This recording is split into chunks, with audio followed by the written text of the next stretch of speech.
Ele estava sentado no sedã preto, esperando sua noiva escolher um vestido de casamento.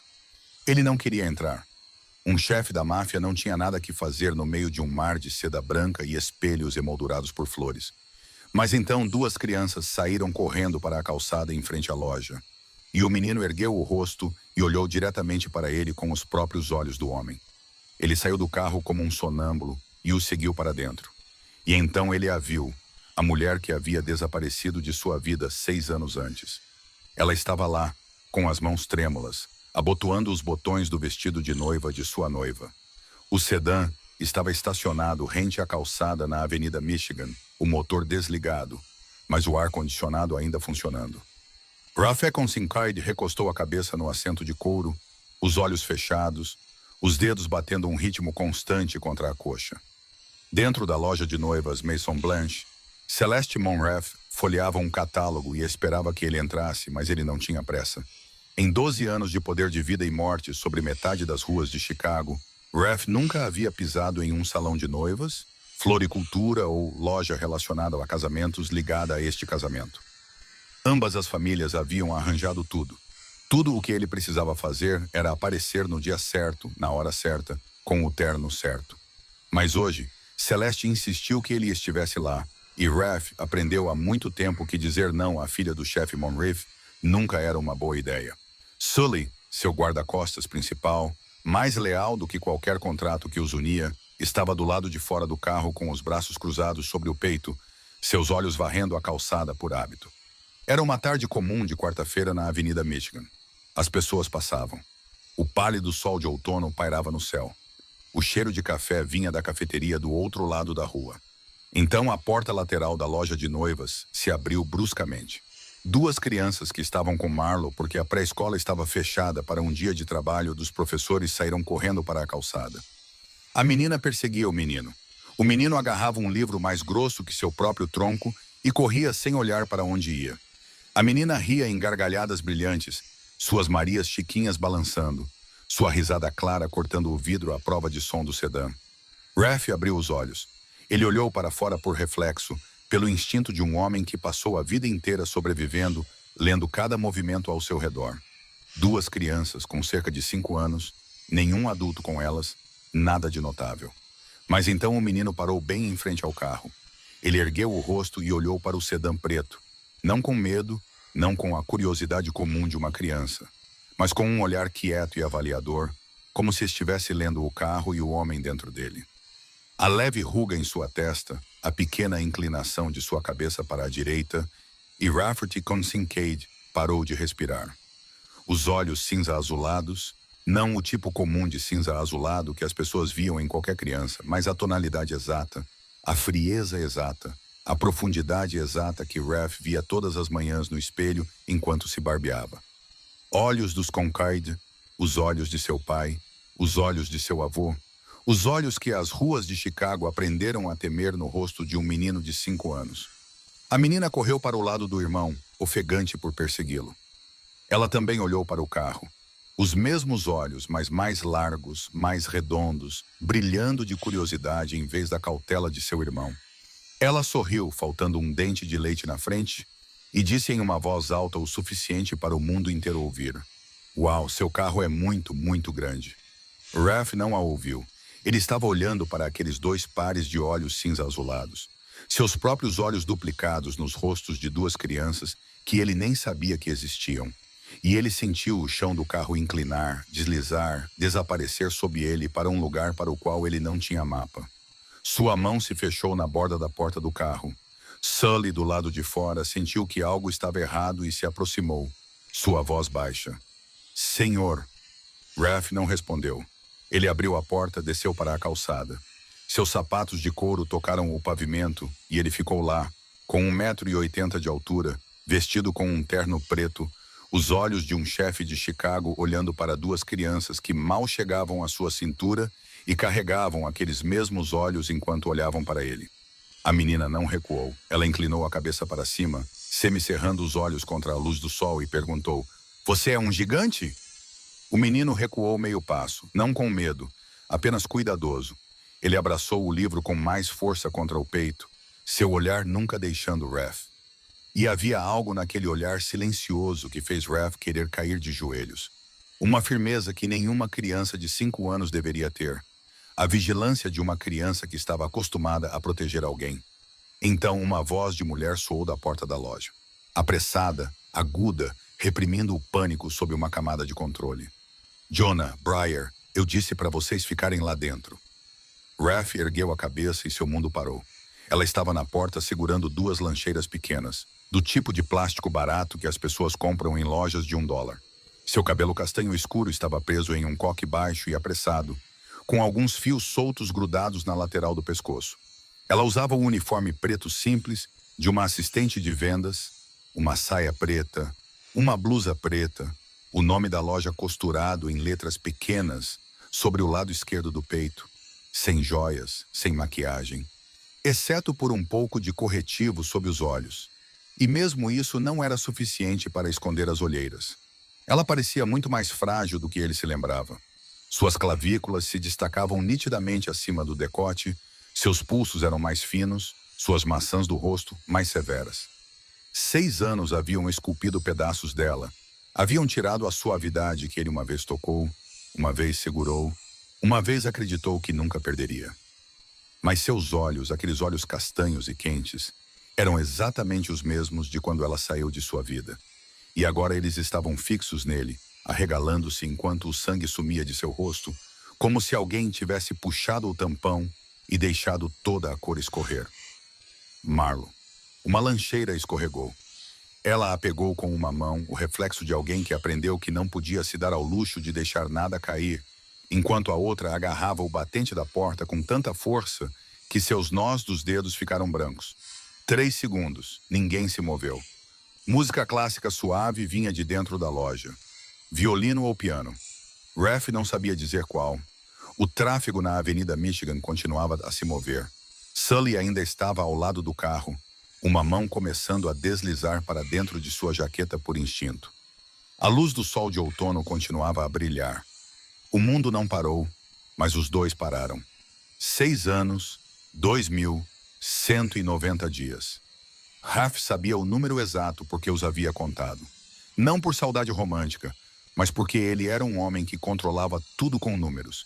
E 6 anos atrás, ele havia perdido o controle da única coisa que realmente importava. Marlo engoliu em seco.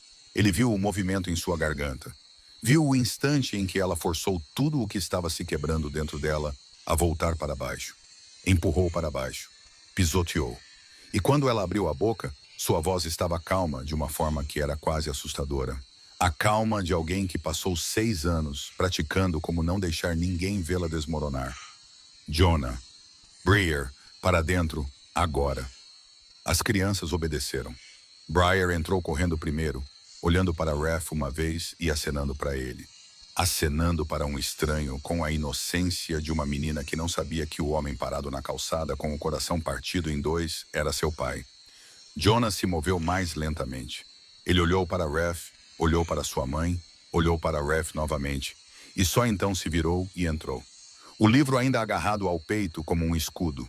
A porta da loja se fechou atrás deles. Marlo e Raph ficaram frente a frente na calçada da Avenida Michigan.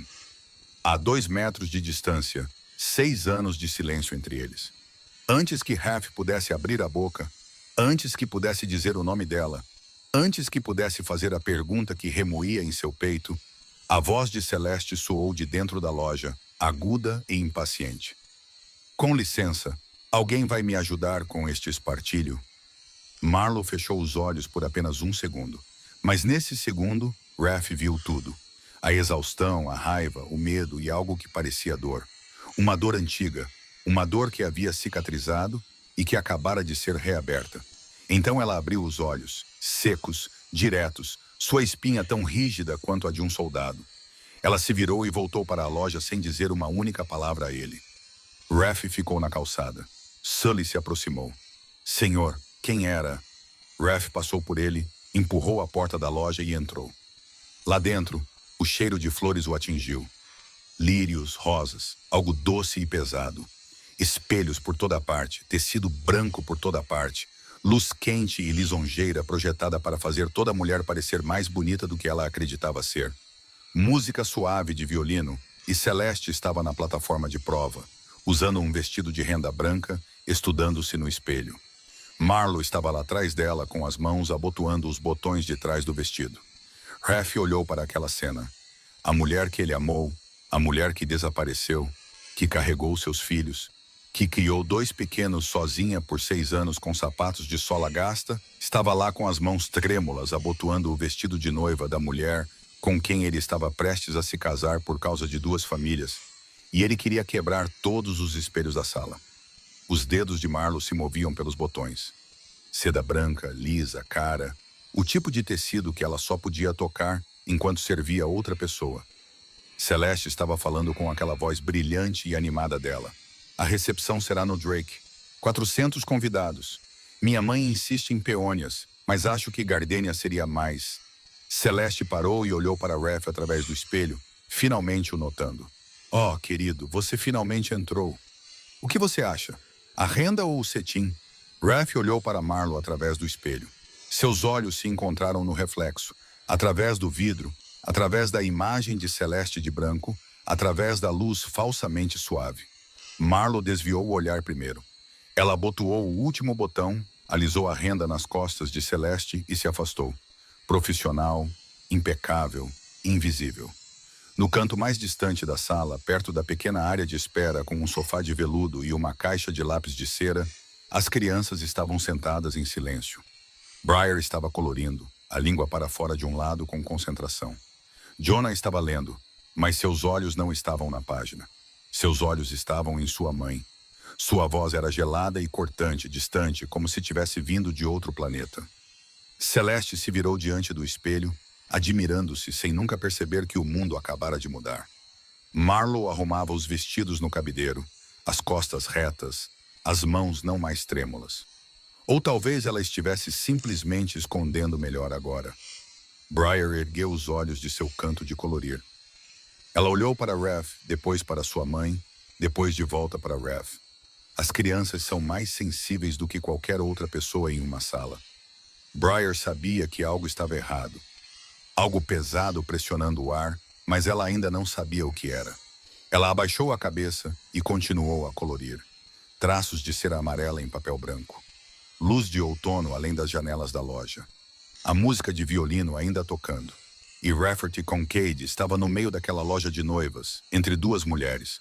Uma com quem ele estava prestes a se casar e outra que ele havia perdido, sabendo que tudo o que ele pensava que entendia sobre os últimos 6 anos acabara de desmoronar completamente.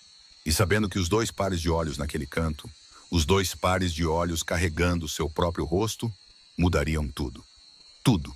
Se você quer saber o que aconteceu há 6 anos, que fez Marlo desaparecer com as 2 crianças que Raf nem sabia que existiam, então curta este vídeo para eu saber que você quer ouvir o resto. Compartilhe esta história com outra pessoa que ama dramas familiares emocionantes como este.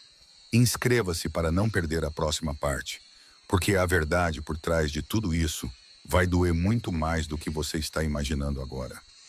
Celeste saiu do provador com o telefone pressionado na orelha. Sua voz aguda ecoava do corredor que levava à porta da frente, enquanto ela ligava para a mãe para perguntar o que ela achava do vestido de renda. A porta de vidro se fechou atrás dela e a loja de noivas de repente caiu em um silêncio tão apertado que era difícil respirar. A música de violino ainda tocava, mas Raf não conseguia mais ouvi-la. Ele observou Marlo enquanto ela arrumava o vestido de cetim no cabideiro. De costas para ele, ambos os ombros tensos sob o tecido preto de sua blusa. Ele entrou no provador. Ele não bateu. Ele não pediu permissão. Ele empurrou a porta entreaberta e entrou no espaço apertado, cheio de espelhos, onde o perfume de Celeste ainda pairava no ar, misturado com o cheiro de tecido novo. Marlo ouviu o som de seus passos e se virou bruscamente. Uma mão ainda segurando o cabide do vestido e algo brilhou em seus olhos. Algo entre raiva e medo, quando o viu parado ali, bloqueando a porta. Raf a fechou atrás de si suavemente. Não com força, mas o clique da trava na quietude daquela sala soou como o engatilhar de uma arma. Ele olhou para ela. Ela olhou para ele. Os espelhos ao redor os refletiam de todos os ângulos, multiplicando o momento sem fim. Os dois frente a frente em uma sala pequena demais para conter 6 anos de distância. Ele abriu a boca e quando sua voz saiu, estava mais áspera do que ele queria. Apenas 2 palavras, mas elas caíram entre eles pesadas como chumbo. Quantos anos? Marlo não respondeu. Ela colocou o cabide de volta no suporte, seu movimento lento, controlado, como se estivesse usando cada grama de força que tinha para impedir que suas mãos tremessem. Ela virou as costas para ele. Você precisa sair desta sala. Quantos anos, Marlo? A mão dela parou. Ela não se virou. Seus ombros caíram um pouco. Mas Raf viu. Ele sempre viu tudo nela, mesmo quando ela não queria que ele visse. O silêncio se estendeu entre eles por 3 batidas de coração. Então ela falou. Sua voz soava oca, vazia de sentimento, como se estivesse lendo um número de um recibo. 5. Raf inspirou fundo. 5 anos de idade. O que significava que Marlo já estava grávida quando partiu? O que significava que quando seu pai a chamou para aquela sala privada pela última vez, quando ela desapareceu do apartamento que eles haviam compartilhado, quando ele a procurou por 3 meses e depois desistiu porque acreditou na palavra de seu pai de que ela havia partido por escolha própria. Já havia 2 pequenas vidas dentro de seu corpo carregando seu sangue. Ele engoliu em seco, sentindo o chão inclinar sob ele pela 2ª vez naquele dia. Eles têm meus olhos. Marlo se virou, e desta vez ela não escondeu. Seus olhos brilhavam com aquele fogo. Ele se lembrava daquele mesmo fogo que o fez se apaixonar por ela na primeira vez que a viu em um bar em Lincoln Park, 7 anos antes, quando ela era uma estudante de 21 anos, ousada o suficiente para olhar diretamente nos olhos de um homem que o resto da sala evitava. Eles têm meu sobrenome, ela disse, cada palavra afiada como uma lâmina. Eles têm meu sangue, meu suor, minhas noites sem dormir. Eles são meus filhos, Rafferty. Você não pode entrar aqui depois de 6 anos e reivindicar qualquer coisa. Você não pode olhar para eles e ver a si mesmo. Você não estava lá. Ela não estava gritando. Mas cada frase atingiu Raf como as ondas batendo na pedra. E ele ficou lá e aguentou, porque sabia que ela estava certa. Sabia que qualquer coisa que ele dissesse agora seria insignificante contra o peso dos 6 anos que ela carregou sozinha. Ele abriu a boca. Eu não sabia. E de quem é a culpa? A pergunta pairou entre eles, sem precisar de resposta, porque ambos já sabiam. De fora, a voz de Celeste chegou, distante, mas clara. Marley, você pode embrulhar a amostra de cetim para mim? E talvez aquela com os botões de pérola também. Marlo fechou os olhos por um segundo.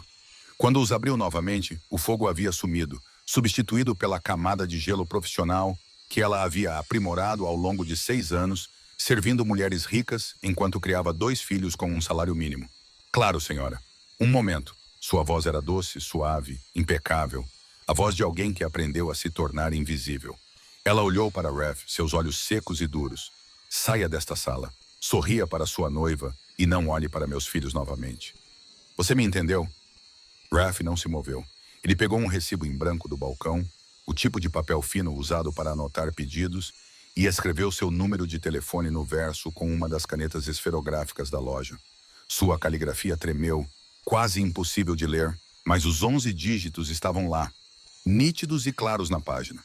Ele colocou o recibo no balcão de vidro e o empurrou em direção a Marlo. Hoje à noite ou eu volto amanhã. E no dia seguinte e todos os dias até você falar comigo. Marlo não olhou para o papel. Ela passou por ele, seu ombro roçando seu braço, e aquele breve contato os deixou rígidos. Roubou metade da respiração de ambos antes que ela continuasse a andar. Raf permaneceu no provador por mais 3 segundos. Os espelhos o refletiam de 4 lados. Um homem parado no meio de vestidos de noiva brancos, seu rosto pálido, uma mão cerrada em punho. Então ele saiu. Celeste havia voltado e estava verificando a sacola que continha as amostras de vestido. Ela sorriu quando o viu. Pronto para ir, querido? Pronto. Sua voz era monótona. Na porta da loja, ele parou por um instante e olhou para trás por cima do ombro. Marlo estava atrás do caixa, embrulhando as amostras de tecido em papel de seda, seu rosto inexpressivo, suas mãos se movendo com rapidez e facilidade profissional. Mas o recibo com seu número de telefone estava no balcão de vidro, bem ao lado de seu cotovelo. Ela não o pegou, mas também não o jogou fora. O sedã deslizava pelas ruas de Chicago em silêncio. Celeste sentou-se no banco de trás ao lado dele, rolando o feed de seu telefone de vez em quando, lendo em voz alta mensagens de sua mãe sobre rendas e pérolas. Mas Raf não ouviu nada. Ele olhava pela janela enquanto a cidade passava como um sonho embaçado. E em sua mente havia apenas 2 pares de olhos olhando para ele da calçada. Ele deixou Celeste em sua cobertura no 42º andar. Ele não a beijou na despedida. Ele não fez planos para quando a veria novamente. Ele apenas deu um pequeno aceno enquanto ela saía, depois deu ao motorista um endereço diferente. O quartel-general subterrâneo ficava sob o porão do Veio, um restaurante italiano na rua Head, atrás de uma porta de aço disfarçada de entrada de freezer. Raf atravessou o restaurante no auge da hora do jantar. O cheiro de alho e molho de tomate se misturava às risadas e conversas. Depois desceu uma escada estreita de concreto, passou pelas portas de segurança e entrou em seu escritório. A sala não tinha janelas. As paredes eram à prova de som. Havia uma mesa de carvalho, 2 cadeiras de couro, um armário de bebidas e um cofre. Ele se sentou em sua cadeira, acendeu a luminária da mesa, depois a apagou imediatamente. A escuridão o envolveu e ele a deixou, porque a luz agora parecia uma intrusão. Sully bateu na porta. Senhor, você tem uma reunião com Donovan às 9 horas sobre o território do lado norte, e Moretti ligou 3 vezes desde esta tarde. Cancele tudo. Sully ficou em silêncio por um instante. Em 12 anos ao lado de Raf, ele tinha visto o suficiente para abalar qualquer homem. Mas Raf nunca havia cancelado compromissos sem dar um motivo. Tudo, senhor. Tudo. Não vou ver ninguém esta noite. Feche a porta. Sully se retirou. A porta se fechou. O silêncio voltou, denso e pesado. Raf sentou-se ali no escuro, ambas as mãos apoiadas na mesa, tentando remontar um mundo que acabara de ser completamente despedaçado. 5 anos, gêmeos, olhos dos Concaid. Marlo estava grávida quando partiu. Quando seu pai a chamou para uma sala privada, quando ele a procurou por 3 meses e depois desistiu, quando disse a si mesmo que ela tinha ido porque não suportava seu mundo, que ela havia escolhido partir, que tinha sido decisão dela. Ele pegou o telefone e ligou para o pai. Penn Conincade atendeu após 2 toques, sua voz tão calma como todas as noites, o tilintar de gelo em um copo de uísque claro através do alto-falante. Rafferty, ouvi dizer que você cancelou com Donovan. O que aconteceu? Eu vi Marlo hoje. Silêncio. Não o silêncio da surpresa. O silêncio de um homem escolhendo a resposta correta. Raf conhecia a diferença. Ele cresceu naquela casa. Ele aprendeu a ler cada segundo do silêncio de seu pai. E essa pausa não dizia que Penn foi pego de surpresa.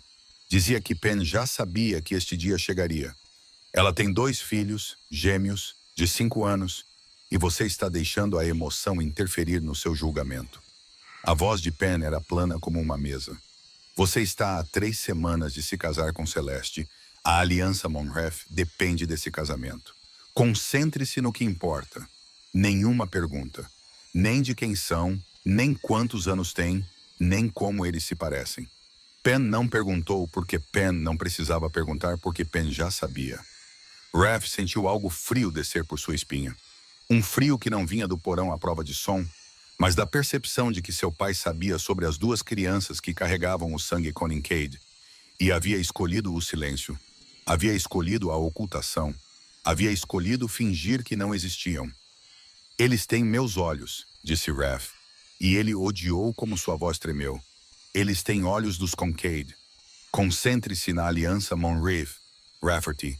É tudo o que você precisa fazer agora. Penn encerrou a chamada. Sem despedida, sem explicação, apenas o bip constante da linha desconectada. Raf colocou o telefone na mesa, pegou-o novamente, abriu um navegador. A tela iluminou seu rosto na sala escura e seus dedos se moveram sobre o teclado lentamente, desajeitadamente, digitando cada palavra como se estivesse escrevendo em uma língua que nunca aprendeu. Do que crianças de 5 anos gostam? Os resultados apareceram. Dinossauros, livros de colorir, parques, perguntas sobre tudo. Sorvete, balanços, histórias para dormir. Ele rolou e leu cada linha. E cada palavra parecia tão estranha quanto um continente em que ele nunca havia pisado. Ele digitou novamente. Como falar com uma criança pela primeira vez. Fique no nível dos olhos dela. Não force. Deixe que ela venha até você. Seja paciente, não faça promessas que não pode cumprir. Ralph olhou para aquela última linha por um longo tempo. Não faça promessas que não pode cumprir. Ele digitou uma terceira vez, e desta vez seus dedos pararam no meio do caminho. Ele teve que apagar e começar de novo porque suas mãos tremiam demais. Uma criança pode perdoar um pai que nunca conheceu? Os resultados carregaram. Ele não leu todos eles. Ele não precisava, porque a própria pergunta já era pesada o suficiente para esmagar todo o resto. Pesada o suficiente para que um homem que havia matado, que havia dado ordens, que havia se sentado em frente aos homens mais perigosos de Chicago sem piscar, estivesse agora sentado na escuridão de um porão à prova de som, olhando para a tela de seu telefone e sentindo seu peito se fechar por causa de duas crianças cujos nomes ele nem sabia até aquela tarde. Jonah, Breer. Ele sussurrou esses nomes na escuridão, deixando sua boca aprender a forma deles, e a sala os engoliu inteiros, da mesma forma que havia engolido todos os outros segredos que aquelas paredes já guardaram. Marlowe virou a placa na porta de vidro para fechado às 6 daquela noite, 15 minutos mais tarde do que o normal, porque suas mãos tremiam demais para conseguir colocar a chave na fechadura na primeira tentativa. A loja escureceu enquanto ela desligava cada fileira de luzes, e a última luz do sol de outubro escorreu do chão de madeira como a maré recuando, deixando para trás a escuridão e o cheiro fresco de seda. Breer sentou-se no sofá de veludo na área de espera, as pernas balançando, ainda segurando um bastão de cera amarelo na mão, o esboço inacabado descansando em seu colo. Ela observou sua mãe indo e vindo enquanto limpava e perguntou com aquela vozinha clara, sem um traço de suspeita, apenas a pura curiosidade de uma criança de 5 anos. Mamãe, quem era o homem do carro grande? Marlowe parou com uma mão em um cabide. Suas costas estavam viradas para a filha, e ela agradeceu por isso, porque se Breer visse o rosto de sua mãe agora, ela faria mais perguntas. Ela se preocuparia, ela faria outro desenho triste. Marlowe não saberia como explicar. Ninguém, querida, apenas um cliente. Sua voz era gentil, comum, perfeitamente praticada. Breer aceitou a resposta imediatamente e voltou a colorir. Mas Jonah não. Ele sentou-se na outra ponta do sofá com seu livro sobre o sistema solar aberto no colo. Mas seus olhos não estavam na página. Seus olhos estavam em sua mãe. E aquele olhar quieto, sem pedir, sem exigir uma explicação, simplesmente observando. E naqueles olhos havia algo muito mais velho que 5 anos. Algo que Marlowe reconhecia toda vez que olhava para seu filho e nunca falava em voz alta, porque dizer isso significaria admitir que não conseguiu proteger sua inocência. Jonah tinha visto sua mãe chorar. Não uma, não duas, mas vezes suficientes para que o menino aprendesse que havia momentos em que ele não deveria perguntar, que o silêncio era a maneira de impedir que sua mãe se quebrasse ainda mais. 5 anos de idade, e ele já sabia como não perguntar para que sua mãe não sofresse mais. Marlowe engoliu em seco, virou-se e continuou a limpar. Às 8 horas, ambas as crianças haviam adormecido no sofá. Breer estava encolhida, ainda agarrando o giz de cera amarelo, a bochecha pressionada contra seu desenho inacabado, uma mancha de cera colorida em seu rosto como um toque de blush. Jonah estava deitado de costas com o livro fechado contra o peito, uma mão descansando sobre a capa, como se para impedi-lo de voar, e só no sono seu rosto finalmente se suavizou. Finalmente parecia ter a idade que deveria. Marlowe se abaixou no chão ao lado do sofá, encostando as costas na perna dele, e observou seus filhos dormirem. As luzes da loja estavam todas apagadas agora. Apenas o brilho dos postes de luz de fora entrava pelo vidro, lançando longas barras de luz pelo chão de madeira. Naquela luz tênue, ela viu o recibo enfiado no avental pendurado no gancho ao lado do balcão. Quando ela o pegou, ela não conseguia se lembrar. Em algum momento, entre embrulhar amostras de tecido para Celeste, em algum momento, entre os sorrisos falsos e os acenos profissionais, sua mão pegou aquele pedaço fino de papel e o enfiou no bolso por reflexo, antes mesmo que sua mente a alcançasse. 6 anos voltaram correndo. Não em imagens claras, mas como uma onda, emaranhada e sufocante. $800 no bolso do casaco quando ela pegou um ônibus para fora de Chicago. 21 anos. Seu estômago ainda plano, embora dentro de seu corpo, 2 corações já estivessem batendo, e ela ainda não soubesse. Milwaukee. Um quarto úmido alugado por semana.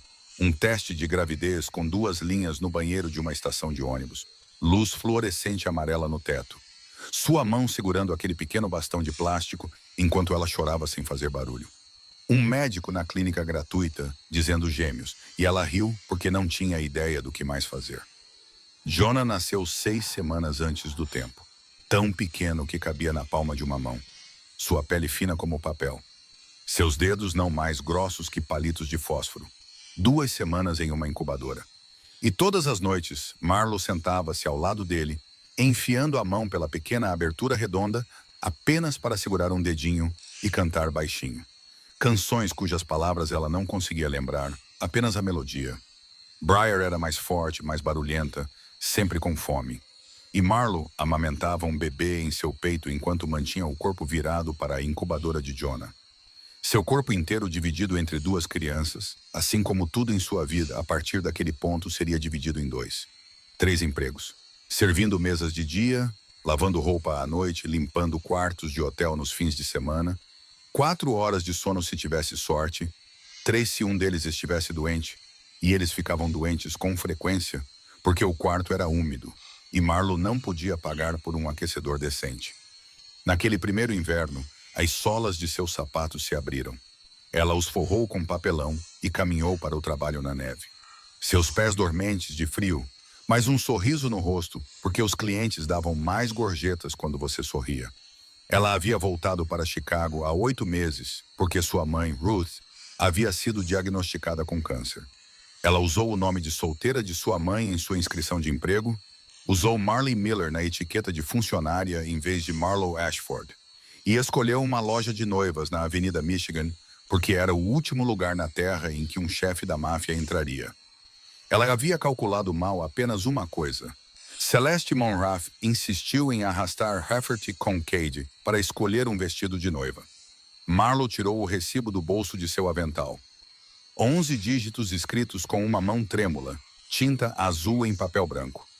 Ela olhou para ele à luz da rua, olhou para seus filhos dormindo, olhou de volta para o papel, então pegou seu telefone, o barato com o canto da tela rachado, e digitou uma mensagem para aquele número. Porto de Montrose, o cais na extremidade leste, 9 da noite. Venha sozinho ou não venha. Ela apertou enviar, colocou o telefone no chão e ficou sentada na escuridão com as costas contra o sofá, ouvindo a respiração constante de seus filhos, esperando por um encontro que ela não sabia se esperava ou temia. Porto de Montrose, 9 horas de uma noite de quinta-feira em outubro. O vento vinha do lago Michigan e varria o cais, trazendo ar frio e úmido, e o cheiro de água, de musgo, de outono prestes a se transformar em inverno. O cais leste estava deserto. Os veleiros já haviam sido retirados da água para a estação fria, deixando apenas postes de madeira e cordas soltas balançando ao vento. Postes de luz espalhavam uma luz amarela pálida sobre a água negra, e o som das ondas batendo nos postes era constante e rítmico, como o batimento cardíaco de alguém segurando a respiração. Raph chegou 20 minutos antes. Ele estacionou a 2 quadras de distância e dirigiu ele mesmo. Sem Sully, sem guarda-costas, ninguém. Pela primeira vez em anos, ele estava do lado de fora sozinho. Completamente sozinho. Sem a armadura de homens e armas ao seu redor. E a sensação era tão estranha que ele teve que parar por um instante antes de sair do carro. Teve que se lembrar que havia escolhido isso. Ele caminhou até a extremidade do cais com as mãos nos bolsos do casaco, a gola levantada contra o vento, e parou na beira de madeira, olhando para a vasta e escura extensão do lago Michigan. O vento continuava a soprar, e no meio dele, ele ouviu uma voz, não do cais, mas de 6 anos antes, tão clara que ele virou a cabeça para procurá-la antes de perceber que ela existia apenas em sua mente. A voz de Marlo, com 21 anos, deitada ao lado dele na cama, naquele pequeno apartamento em Lincoln Park, seus dedos traçando círculos em seu peito, enquanto ela sussurrava, suave como um sopro. Não tenho medo de quem você é. Tenho medo de quem você pode se tornar. Ele havia prometido a ela que nunca se tornaria seu pai. Ele havia mentido, não porque quisesse, mas porque não fora forte o suficiente para manter essa promessa. E a diferença entre essas duas coisas não significava nada para a mulher que fora forçada a fugir por causa dele. Exatamente às 9 horas, passos na madeira. Raph se virou. Marlowe caminhava em sua direção, vinda da cabeceira do cais, usando um casaco fino, o tipo de casaco que não era quente o suficiente para uma noite de outubro à beira do lago, mas provavelmente o mais pesado que ela possuía. Seu cabelo se soltara e o vento o jogava para trás. Suas mãos estavam vazias, sem bolsa, sem telefone na mão. Nada além dela mesma. Ela se sentou ao lado dele na beira do cais, a meio metro de distância. Longe o suficiente para não se tocarem, perto o suficiente para que pudessem se ouvir sem levantar a voz. Ela não olhou para ele. Ela olhou para o lago. E quando abriu a boca, sua voz não tremeu. Não estava fria, não estava com raiva. Apenas monótona, mas firme, como alguém que preparou cada palavra com antecedência. Você tem 20 minutos. Eu vou falar. Você vai ouvir. Quando eu terminar, você vai embora. Entendido? Raph assentiu e Marlowe começou a contar. Não porque ele tivesse pedido, não porque ele merecesse ouvir, mas porque ela carregou essa história sozinha por 6 anos. E agora estava pesada demais. Pesada o suficiente para que ela precisasse colocá-la no chão. Precisava que pelo menos uma pessoa no mundo soubesse o preço que ela pagou. Seu pai me chamou para a propriedade em uma tarde de terça-feira. Eu pensei que ele queria conversar porque ele sempre foi educado comigo, sempre sorrindo, sempre perguntando o que eu estava estudando na escola. Eu fui e ele me convidou para sentar, serviu chá e colocou um envelope amarelo na mesa. Ela parou e respirou fundo. Dentro havia fotografias. Minha mãe indo para o trabalho, tiradas do outro lado da rua. Havia um mapa de sua rotina diária marcado minuto a minuto. Mostrava exatamente a que horas minha mãe saía de casa, qual rota de ônibus ela pegava e cada local específico que ela visitava durante o dia. Sua voz permaneceu monótona, mas a mão que descansava em sua coxa se apertou, seus dedos caravando no jeans. Ele disse: "Você é uma boa menina, Marlowe. Esse é o problema. Boas meninas não sobrevivem neste mundo, e se você ficar, as pessoas que te amam também não sobreviverão." Então ele colocou um cheque na mesa, $50 mil e 24 horas. Raph permaneceu imóvel. Sua mandíbula estava tão cerrada que o músculo saltava sob sua pele. Mas ele não disse nada porque ela lhe disse para ouvir. Eu não peguei o dinheiro. Fui para casa, fiz uma mochila e saí de Chicago com $800 em economias. Eu não sabia que estava grávida. Descobri uma semana depois em Milwaukee, no banheiro da estação de ônibus. Luzes fluorescentes piscando no teto, chão sujo sob meus pés, teste de gravidez na minha mão. Ela engoliu em seco pela primeira vez desde que começara a falar. O médico da clínica gratuita disse gêmeos. Eu sentei naquela cadeira de plástico na sala de espera e não sabia se chorava ou ria. Então fiz os dois ao mesmo tempo. E a enfermeira olhou para mim como se eu estivesse louca. O vento do lago Michigan soprou mais forte, chicoteando seus rostos. Mas nenhum deles se moveu.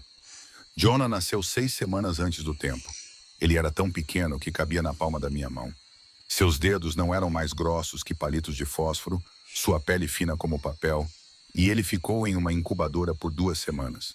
Todas as noites, eu sentava ao lado dele, enfiando minha mão por aquela pequena abertura redonda na lateral, segurando um dedinho e cantando. Não me lembro do que cantei, só me lembro de seus dedos se enrolando nos meus, tão leves, tão fracos, mas ele não soltou. Marlowe parou, respirou. Raph pôde ouvir o tremor naquela respiração. Mas quando ela falou novamente, sua voz ficou monótona mais uma vez, uniforme e firme, como se estivesse lendo um testemunho para o registro do tribunal. Briar era mais forte. Ela chorava mais alto, precisava de mais, e a primeira palavra que ela disse foi mamãe. Jonah era mais quieto, chorava menos, e a primeira palavra que ele disse foi livro, porque eu lia para ele todas as noites quando ele ainda estava na incubadora. Ela olhou para as próprias mãos, 3 empregos, servindo mesas durante o dia, lavando roupa à noite, limpando quartos de hotel nos fins de semana. 4 horas de sono se nenhum deles estivesse doente. 3 se um deles estivesse. Naquele primeiro inverno, as solas dos meus sapatos se abriram, então eu as forrei com papelão e caminhei até o restaurante na neve porque não podia pagar a passagem de ônibus. O papelão ficava encharcado em 10 minutos. Mas eu ainda sorria para os clientes porque sorrir significava melhores gorjetas. E melhores gorjetas significavam fórmula suficiente para Briar na semana seguinte. Marlo ficou em silêncio. O vento do lago Michigan preencheu o espaço entre eles e ela o deixou. Não se apressou. Não sentiu a necessidade de preenchê-lo com palavras. Ela já havia dito o suficiente. 6 anos comprimidos em 20 minutos. E agora ela estava sentada lá, com as mãos apoiadas nas coxas, olhando para a extensão negra do lago, esperando que tudo se acalmasse. Então ela se virou e olhou para Raph pela primeira vez desde que começara a falar, e sua voz mudou. Não era mais monótona. Não era mais a voz de alguém lendo uma declaração para o registro. Agora tinha uma aresta, agora tinha uma lâmina, agora carregava 6 anos de carregar tudo sozinha, embalados em cada palavra. Eu construí o mundo dele sem você, Rafferty. Cada tijolo, cada refeição, cada história para dormir, cada visita ao médico que eu não podia pagar. Cada noite que eu fiquei acordada sozinha porque um deles tinha febre e eu não tinha ninguém para ligar. Eu o construí. Eu, não você. Ela respirou fundo. Eles não precisam de você. Eles nunca precisaram de você. Eles não sabem o que significa precisar de um pai porque nunca tiveram um. A única pergunta, a única que importa, é se você merece estar no mundo deles. Raph permaneceu imóvel. Ele não olhou para ela, porque se olhasse para ela agora, temia quebrar. E ele não estava pronto para que ela visse isso. Ele olhou para as próprias mãos, ambas apoiadas nos joelhos, mãos que uma vez tiveram o poder de vida e morte sobre metade desta cidade, e agora não sabiam a que lugar pertenciam. O que você disse a eles? Ele perguntou, sua voz rouca. Sobre mim? Marlo ficou quieta por um instante. Que o pai deles era um homem que teve que ir para muito longe. Que não era culpa deles. Que às vezes os adultos fazem escolhas que as crianças não conseguem entender. Cada palavra foi escolhida com cuidado, cada uma delas desgastada por centenas de repetições sempre que Briar perguntava. Ou Jonah olhava para ela com aqueles olhos muito parecidos com os do pai e não dizia nada. Raph engoliu em seco. Eu quero conhecê-los. Querer não é suficiente, Marlo respondeu imediatamente, sem pensar, porque ela vinha pensando naquela frase desde a noite anterior, virando-a na cabeça, enquanto sentava no chão da loja observando seus filhos dormirem. Querer não era suficiente. Querer era fácil. Por 6 anos ela não quis. E ainda assim ela fez tudo. Não quis e ainda assim se levantou às 4 da manhã. Não quis e ainda assim caminhou pela neve com solas rasgadas nos sapatos. Não quis e ainda assim cantou para seus filhos todas as noites com a garganta apertada de exaustão. Querer não significava nada se não fosse seguido por ficar. Ela se levantou. Raph ergueu a cabeça e olhou para ela, e na pálida luz amarela da rua, ela parecia a garota que fora 6 anos antes, mais jovem, mais suave, antes que o mundo dele a esmagasse. Mas apenas por um segundo. Então a luz mudou e ela era Marlo agora, mais magra, mais dura, mais forte da maneira que apenas as pessoas que foram quebradas e se reconstruíram podem ser fortes. Ela parou, como se lembrasse de algo ou decidisse lhe dar uma última coisa antes de partir. Jonah lê tudo, ela disse, e sua voz suavizou, se tornou gentil. A voz de uma mãe falando sobre seu filho, não a voz de uma mulher enfrentando o homem que lhe custou tudo. Ele aprendeu a ler sozinho quando tinha 4 anos. Eu não o ensinei. Eu apenas lia para ele todas as noites, e então um dia ele leu de volta para mim. Ele lê qualquer coisa. O sistema solar, dinossauros, o dicionário. Ele lê o dicionário como outras pessoas leem histórias. Ela parou, respirou fundo. Briar desenha. Ela desenha tudo. Eu, seus amigos, o gato do vizinho, sorvete de morango. Silêncio.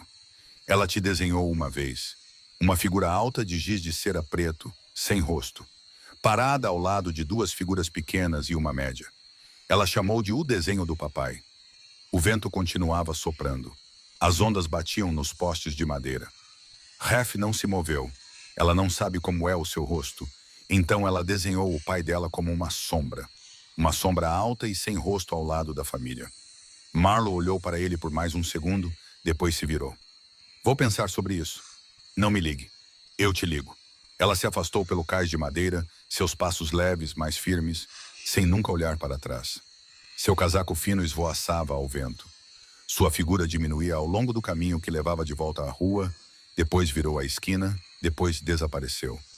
Ralph permaneceu lá sozinho na extremidade do cais. O lago Michigan se estendia diante dele, vasto, negro, frio, infinito. O vento bateu em seu rosto e ele o deixou. Não se protegeu, não se virou. Ele pensou naquele esboço vibrante. Uma figura alta sem rosto, uma menina de 5 anos sentada em algum lugar no chão desta cidade, segurando um giz de cera preto e desenhando seu pai como um espaço vazio.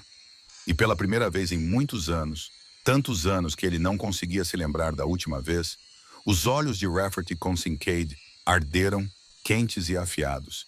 E ele não impediu, porque não havia mais razão para impedir.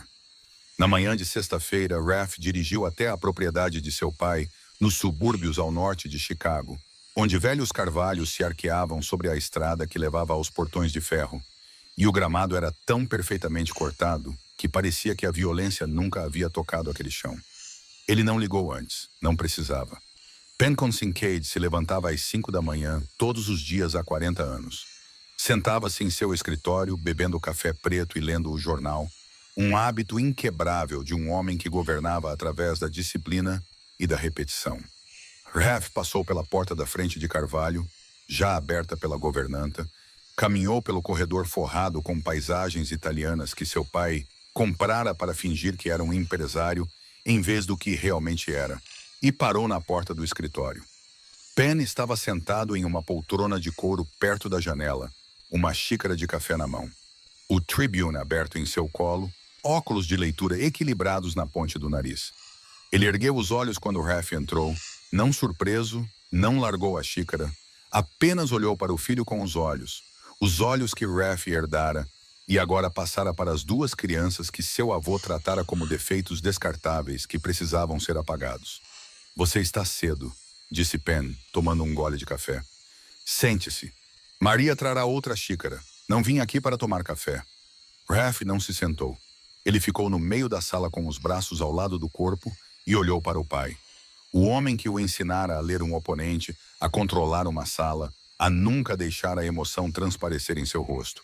Ele usou essas mesmas lições agora para manter sua própria voz nivelada quando disse: Você sabia que ela estava grávida.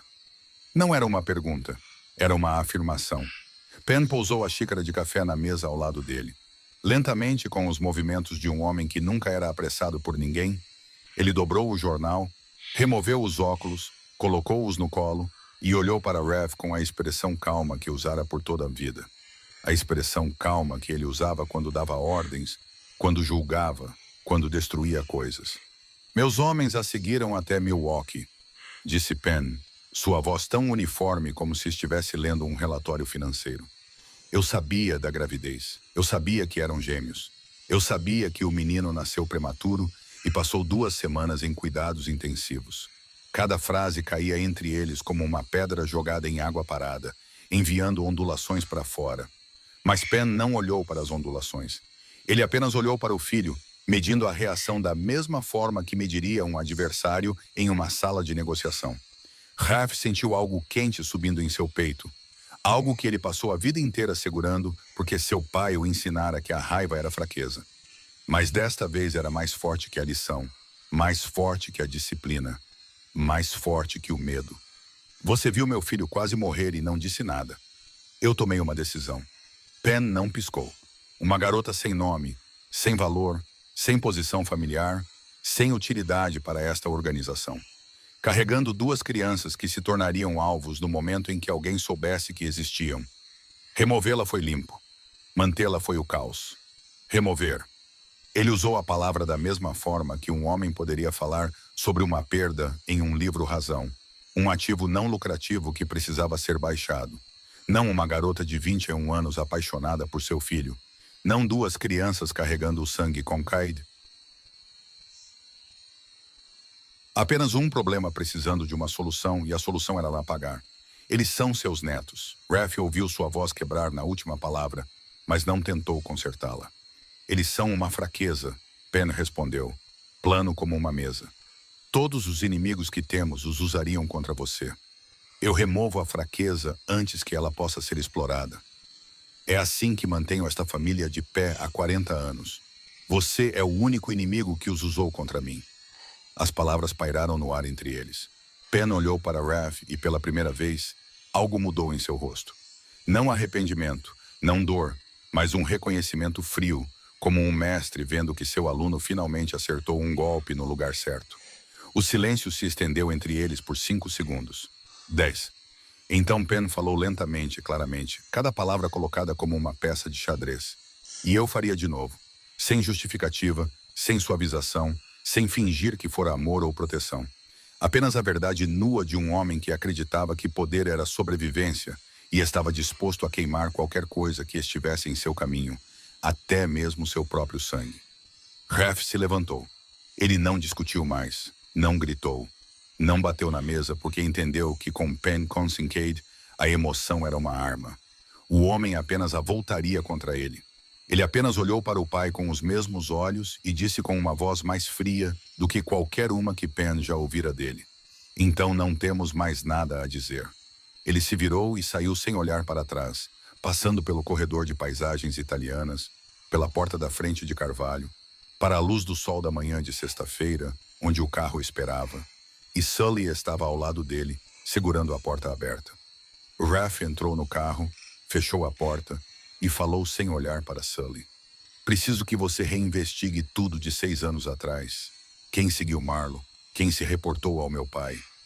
Cada comunicação, cada ordem, cada pessoa envolvida, e quero saber se meu pai continuou a vigiá-la nos últimos 6 anos.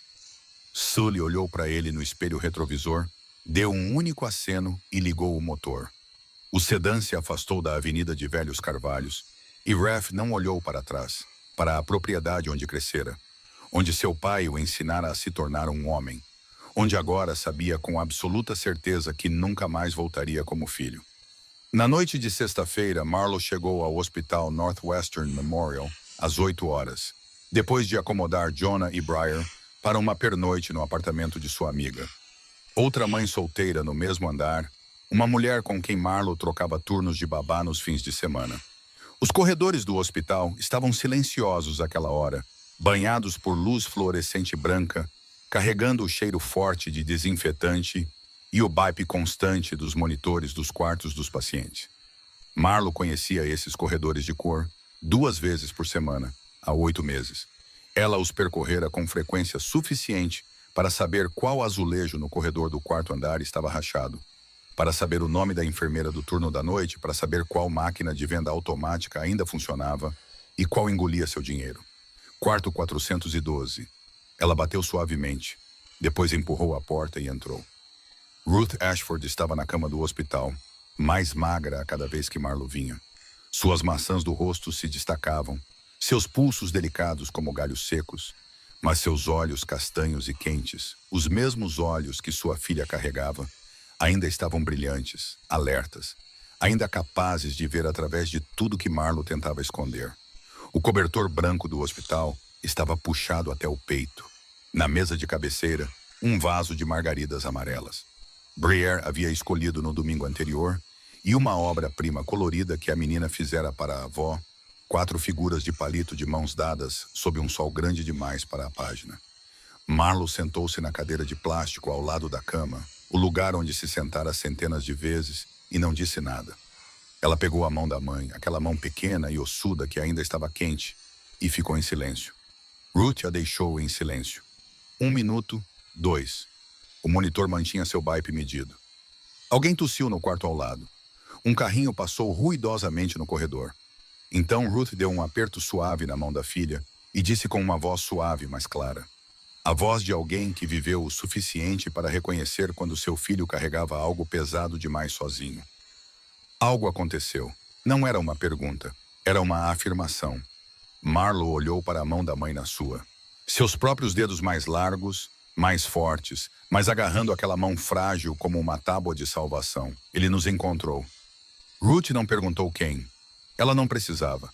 Havia apenas um homem no mundo que poderia fazer sua filha vir ao hospital às 8 da noite com aquele olhar nos olhos. Ela sabia porque vira aqueles olhos 6 anos antes, quando Marlo aparecera em sua porta em Milwaukee, com uma mochila no ombro e o olhar de alguém que acabara de perder tudo. Ela sabia porque por 6 anos olhara nos olhos de seus netos todos os dias e nunca perguntara, Nunca forçara sua filha a contar a história. Apenas esperara porque Ruth Ashford entendia que algumas feridas precisavam de tempo antes de poderem abrir suas próprias bocas. Silêncio. Então Ruth perguntou gentilmente: ele sabe sobre os gêmeos? Marlo assentiu sem levantar a cabeça. Ruth olhou para o teto do hospital, todo branco e com luz fluorescente. Nada para se olhar. E ainda assim ela olhou por um longo tempo, como se estivesse pesando cada palavra antes de deixá-la ir. Bom, apenas uma palavra. Mas fez Marlo levantar a cabeça surpresa, porque ela estava se preparando para a preocupação, para aviso, para tenha cuidado, para não confie nele. Mas Ruth disse: bom, essas crianças merecem mais do que sombras, Marley, e você merece mais do que fugir. Marlo olhou para a mãe e viu naqueles olhos castanhos e quentes nenhum julgamento, nenhum medo, apenas o cansaço gentil de uma mulher que observara sua filha correr por tempo suficiente e queria que ela parasse, não porque fosse fraca, mas porque merecia. O silêncio que se seguiu se estendeu, mas era um tipo diferente de silêncio, não pesado como o do cais na noite anterior, mas mais quente, mais suave.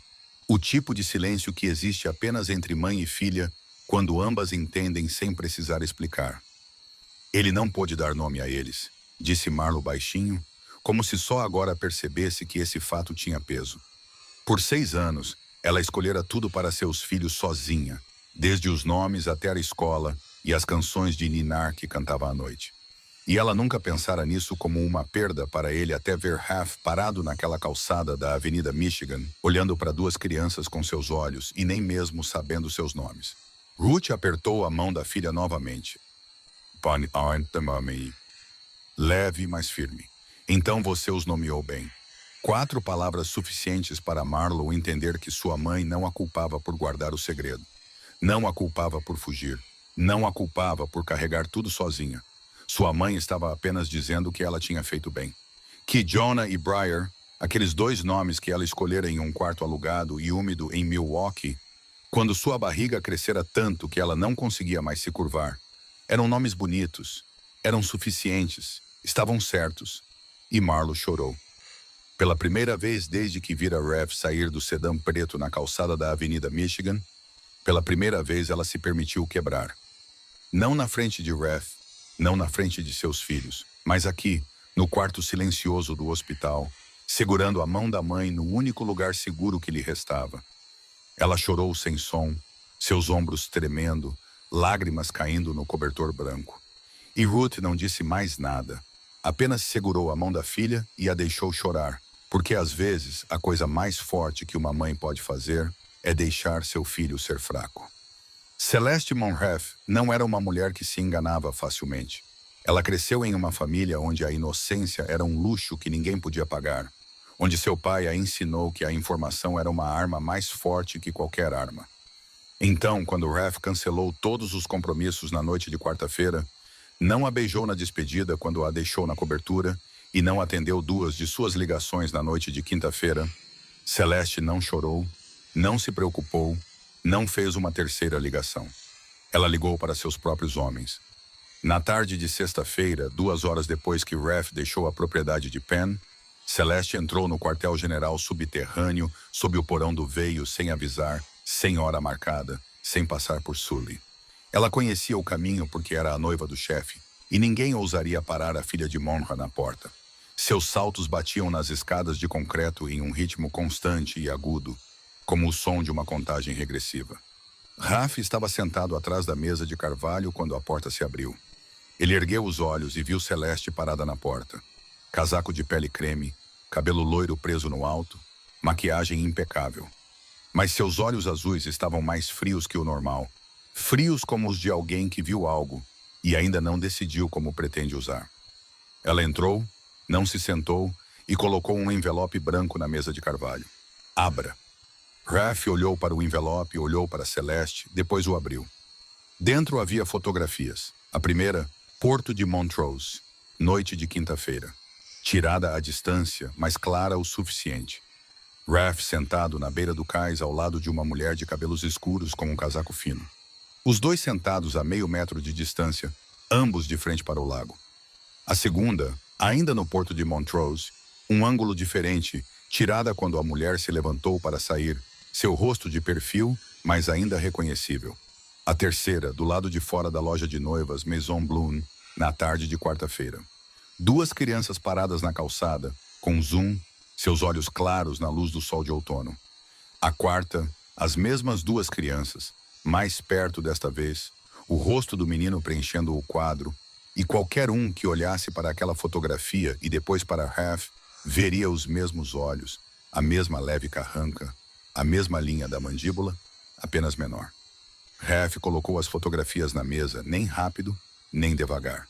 Ele olhou para Celeste e ela estava olhando para ele com aquele sorriso fino, o tipo de sorriso que nunca chega aos olhos, o tipo que ele vira no rosto do pai dela em negociações onde o perdedor já havia perdido antes mesmo de se sentar. Quem é ela? Celeste perguntou, sua voz suavemente artificial. E de quem são essas crianças? Raf olhou para ela. Naquele momento ele poderia ter mentido.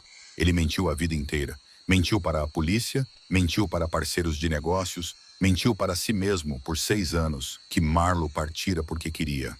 Mas ele se sentara naquele cais na noite anterior e ouvira a verdade da boca de uma mulher que se recusou a mentir por ele, e ele não queria mais mentir. Meus, uma palavra. Celeste permaneceu imóvel. O sorriso fino desapareceu. Não era coração partido. Celeste não o amava. E ele sabia disso com a mesma certeza que ela sabia que ele não a amava. Este casamento nunca foi sobre amor. Era sobre território, acesso a portos, linhas de abastecimento. Poder dobrado quando duas famílias se fundiam. O que brilhou no rosto de Celeste foi raiva, humilhação, a fúria de perder o controle. Ela era a filha de Monrief, prometida a um grande casamento e uma aliança inquebrável. E agora ela estava olhando para a prova de que seu noivo tinha 2 filhos com uma vendedora de loja de noivas. Meu pai espera essa aliança, Rafferty. A voz de Celeste baixou, perdendo sua suavidade falsamente gentil e revelando o aço por baixo. Tudo depende deste casamento, os territórios, as cadeias de suprimentos, os acordos que meu pai e o seu passaram 2 anos negociando. Tudo.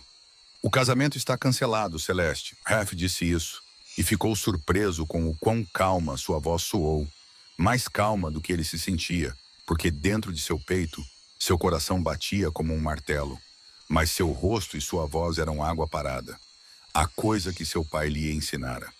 E pela primeira vez, ele foi grato pela lição. Celeste olhou para ele por um longo momento. 3 segundos, 5, medindo se ele a estava testando, se isso era algum jogo. Então ela entendeu, ele estava falando sério. E o que mudou em seu rosto enviou um frio pela espinha de Raf, porque não era mais raiva, era cálculo. O tipo de cálculo que ele reconheceu imediatamente porque era o mesmo tipo que vira no rosto do pai dela, no rosto de seu próprio pai, no rosto de cada pessoa perigosa com quem já se sentara. Minha família não é rejeitada, Rafferty. Celeste falou cada palavra claramente, colocando-as uma a uma como balas carregadas em um pente. Meu pai vai ouvir sobre isso, sobre tudo, sobre seu pequeno segredo, sua pequena família escondida em uma loja de noivas na Avenida Michigan. Ela pegou a fotografia das crianças, segurando-a entre 2 dedos como uma pessoa segura uma carta de baralho, e sorriu novamente, mais fria desta vez, mais afiada. Essas suas crianças acabaram de se tornar uma alavancagem muito interessante. Ela colocou a fotografia de volta na mesa, virou-se e saiu da sala, seus saltos batendo nas escadas de concreto, firmes, desaparecendo ao longe. Raf permaneceu sozinho no escritório do porão, olhando para as 4 fotografias espalhadas pela mesa. Marlo no cais, as 2 crianças na calçada, olhos na luz do sol de outono. 5 minutos antes, Celeste Monroe era sua noiva. Um arranjo frio, mas que ele podia controlar. Agora ela era uma ameaça direta a Marlo, a Jonah, a Briar, a tudo que ele acabara de aprender que tinha e ainda não tivera a chance de proteger. 9 dias. Por 9 dias, Raf não ligou, não mandou mensagem, não passou de carro pela loja de noivas, não fez nada além de esperar, porque ela lhe dissera para não ligar. E desta vez, ele obedeceu. Por 9 dias ele carregou o livro do sistema solar que ninguém nunca lhe emprestara, colocou-o na mesa de carvalho no quartel-general subterrâneo, Abriu-o e leu no meio de reuniões. E Sully observou o chefe de Chicago virando as páginas de um livro infantil com um Saturno de desenho animado usando um chapéu, e não ousou fazer uma pergunta. Por 9 dias, Raf releu os resultados da busca daquela noite no escritório escuro, memorizando cada linha. Fique no nível dos olhos deles. Não force. Deixe que eles venham até você. Não faça promessas que não pode cumprir. Na manhã do 10º dia, seu telefone vibrou. Marlo, Lincoln Park, sábado 10 da manhã. Minhas regras. Sua voz era curta, limpa, despojada de todas as palavras desnecessárias. Lugar público. Eu estarei lá o tempo todo. Sem presentes. Sem promessas que você não pode cumprir. Estarei lá. Ouvi sobre a garota Monrief. Um breve silêncio. Então Marlo continuou. Sua voz mais dura agora. Não é por isso que estou ligando. Estou ligando porque Briar perguntou por você 3 vezes esta semana e Jonah parou de dormir a noite toda. Ela desligou. Raf olhou para a tela enquanto ela escurecia e sentiu seu peito se contrair e relaxar ao mesmo tempo. Sábado, às 10, Raf chegou cedo ao Lincoln Park, vestindo jeans e um suéter do lado de fora pela primeira vez na vida. A primeira vez sem terno, sem camisa social, sem sapatos de couro. Ele se olhou no espelho de sua cobertura naquela manhã e mal se reconheceu. O homem no vidro parecia comum. Parecia um pai comum indo ao parque em uma manhã de sábado. E Raf não sabia se isso o assustava ou aliviava algo dentro dele. Sully estacionou a 2 quadras de distância e não o seguiu. Mas Raf sabia que ele já havia enviado homens para varrer a área a partir das 6 da manhã, verificando cada canto, cada saída, cada carro que ficara muito tempo em um lugar. Depois do que aconteceu com Celeste, Raf não estava se arriscando. Marlo estava do lado de fora do portão sul do parque, o cabelo solto, uma jaqueta jeans velha nas costas, um copo de papel de café na mão. As 2 crianças estavam ao seu lado. Briar se escondeu atrás da perna da mãe, metade do rosto aparecendo, os olhos se voltando para Raf com curiosidade agora misturada com timidez, mais cautelosa do que na calçada, porque daquela vez ela não sabia quem ele era. E agora sua mãe lhe dissera algo, e a curiosidade se entrelaçara com a cautela. Jonah estava reto, sem se esconder, segurando seu livro contra o peito como um escudo, os olhos em Raf, calmos e avaliadores. Aquele olhar muito velho para 5 anos. O mesmo olhar que Raf vira pela primeira vez em frente ao carro. E aquilo ainda doía em seu peito. Agora, quando o viu novamente, Raf parou a 3 metros de distância. Ele não se aproximou mais. Deixe que eles venham até você. Marlo olhou para ele, notou a distância que ele mantinha, e algo em seus olhos mudou ligeiramente. Não confiança, mas o reconhecimento de que ele estava tentando. Ela se agachou na altura das crianças. Uma mão no ombro de Briar, uma mão no de Jonah, e sua voz suavizou, aqueceu, tornou-se a voz que ela usava apenas para eles, uma voz que Raf nunca tivera permissão para ouvir antes. Lembram do homem da loja de noivas com o carro grande? Briar assentiu, ainda meio escondida. Jonah não assentiu, ele apenas observou. O nome dele é Raf, ele é... Marlo parou, engoliu em seco, e Raf a viu reunir cada pingo de coragem para as próximas 3 palavras. 3 palavras que ela guardara por 6 anos. 3 palavras que ela nunca acreditou que diria até o momento em que as disse. Ele é o seu papai. Silêncio. Briar se afastou da perna da mãe, inclinou a cabeça, os olhos arregalados, a boca aberta, e Raf viu o momento exato em que a verdade caiu em sua mente. Caiu lentamente, pesadamente, e então iluminou seu pequeno rosto por dentro. De verdade? Um papai de verdade? Como o papai da Emma que a busca na escola? De verdade, querida. Marlo disse e sua voz tremeu. Jonah não disse nada. Ele olhou para Raf, olhou para sua mãe, olhou de volta para Raf. Aqueles olhos se moveram entre os 2 adultos, lendo, medindo, processando, e Raf percebeu que o menino estava fazendo exatamente o que ele mesmo faria em uma sala de negociação, pesando a ameaça, decidindo quanta confiança permitir.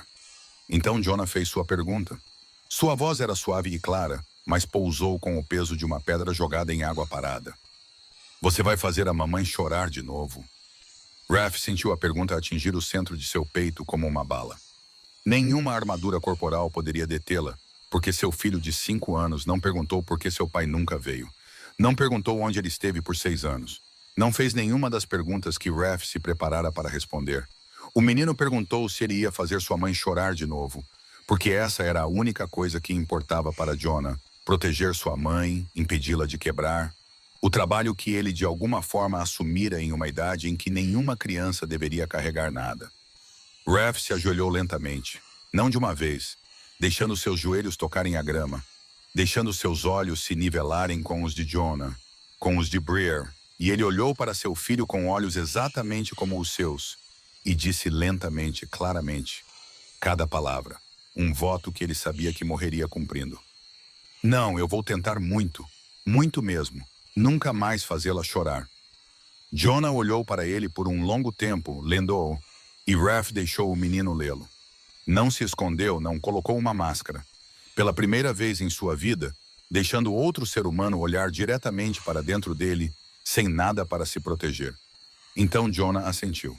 Um pequeno aceno, lento, cauteloso, sem correr para seus braços. Sem sorriso, apenas um aceno. Aceitação condicional. Foi o suficiente. Breer, por outro lado, não esperou mais um segundo. Ela soltou a perna da mãe, correu 3 passos curtos até onde Raph estava ajoelhado, agarrou sua mão com seus dedinhos manchados de giz de cera e puxou com uma força surpreendente para uma criança de 5 anos. Você gosta de balanços? Eu consigo ir bem alto, mais alto que o Jonah. Ele não gosta de balanços porque diz que eles atrapalham a leitura dele, mas eu adoro. Vamos, papai, vamos! Breer puxou Raph pela grama em direção aos balanços, sua pequena mão enrolada firmemente em 2 de seus dedos, e ela falava sem parar, sem sequer pausar para respirar, como se 5 anos de silêncio sem um pai tivessem se acumulado em uma enorme represa. E agora alguém finalmente abrira a comporta. Ela lhe contou sobre a escola, sobre sua professora, a senhorita Patterson, que sempre usava óculos vermelhos, sobre Emma, sua melhor amiga, que dividia seus biscoitos ao meio no almoço, sobre o gato malhado do vizinho chamado Biscuit, que sentava na janela e para quem Breer acenava todas as manhãs a caminho da escola. Ela lhe disse que amarelo era sua cor favorita para dar vida ao sol, porque amarelo era a cor do sol, e sobre a canção que a mamãe cantava antes de dormir, aquela que Breer sabia de cor.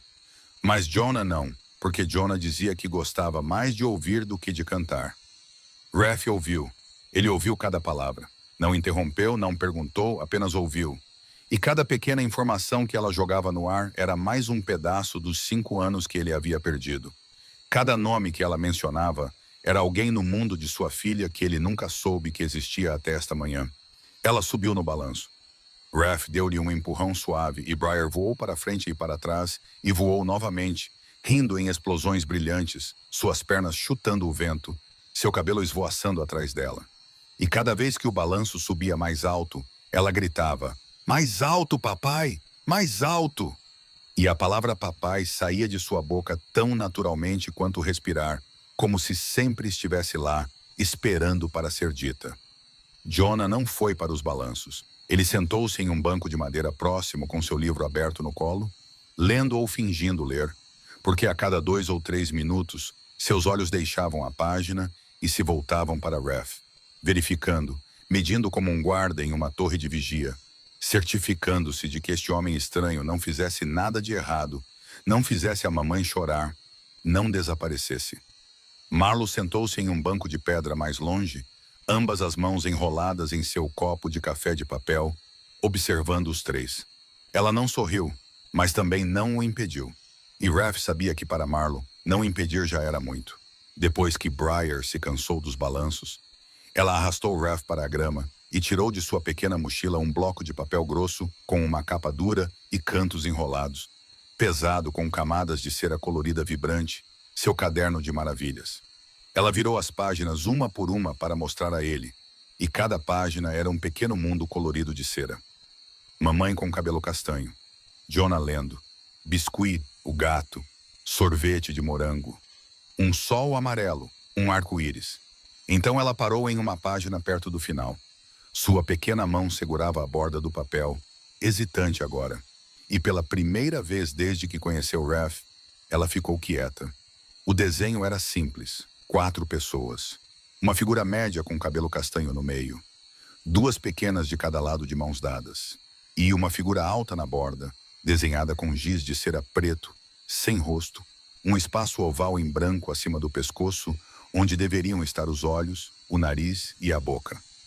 Mas havia apenas papel branco. Esse é o desenho do papai, disse Briar, sua voz mais baixa do que estivera durante toda a manhã. Eu não sabia como era o seu rosto. A mamãe não tem fotos. Eu perguntei, mas ela disse que não tinha nenhuma. Então eu só te desenhei alto, porque pensei que talvez você fosse alto. Silêncio. O vento moveu-se pela grama, agitando os balanços vazios. E Raph olhou para o desenho de giz de cera, olhou para o lugar em branco onde seu rosto deveria estar e sentiu algo dentro de seu peito se abrir lentamente, sem barulho, sem drama, simplesmente quebrar, como gelo derretendo. Então Briar ergueu os olhos, seus olhos se iluminando, e disse, mas eu posso desenhar agora. Raph não confiou em si mesmo para falar sem que sua voz quebrasse, então ele apenas assentiu e sorriu, ou tentou sorrir. E Briar já havia corrido para procurar novos lápis de cera em sua mochila. Ele se levantou e foi até Jonah. O menino não ergueu os olhos quando Raph se sentou ao lado dele. Manteve os olhos na página. Mas Raph notou que ele não virara aquela página em 5 minutos, o que significava que ele não estava lendo. Ele estava ouvindo, observando com os ouvidos em vez dos olhos. Raph olhou para a capa. O Sistema Solar, um livro mais grosso do que a maioria das crianças daquela idade carregaria, cheio de fotos, mas também cheio de palavras, com vários cantos de página dobrados como marcadores. Qual planeta você mais gosta? Raph perguntou suavemente, sem pressionar. Jonah não respondeu imediatamente. Ele pensou seriamente por um longo tempo. Da maneira como alguém pensa quando respeita demais uma pergunta para responder descuidadamente. 10 segundos, 15. Raph esperou e não o apressou, porque estava aprendendo a esperar por seu filho. E o tempo de Jonah não era o tempo de uma sala de negociação. Saturno, disse Jonah finalmente, seus olhos ainda no livro, mas sua voz clara, porque parece que está usando um chapéu. Então o menino olhou para Raph rapidamente, como se estivesse verificando a reação, pronto para recuar se o homem adulto risse dele ou o ignorasse. E Raph riu. Não uma risada educada, não do tipo controlado que ele usava em salas de reunião, mas uma risada que saiu de seu peito sem aviso. Real, quente, inesperada o suficiente para assustar até mesmo ele. Jonah olhou para ele, os olhos arregalados.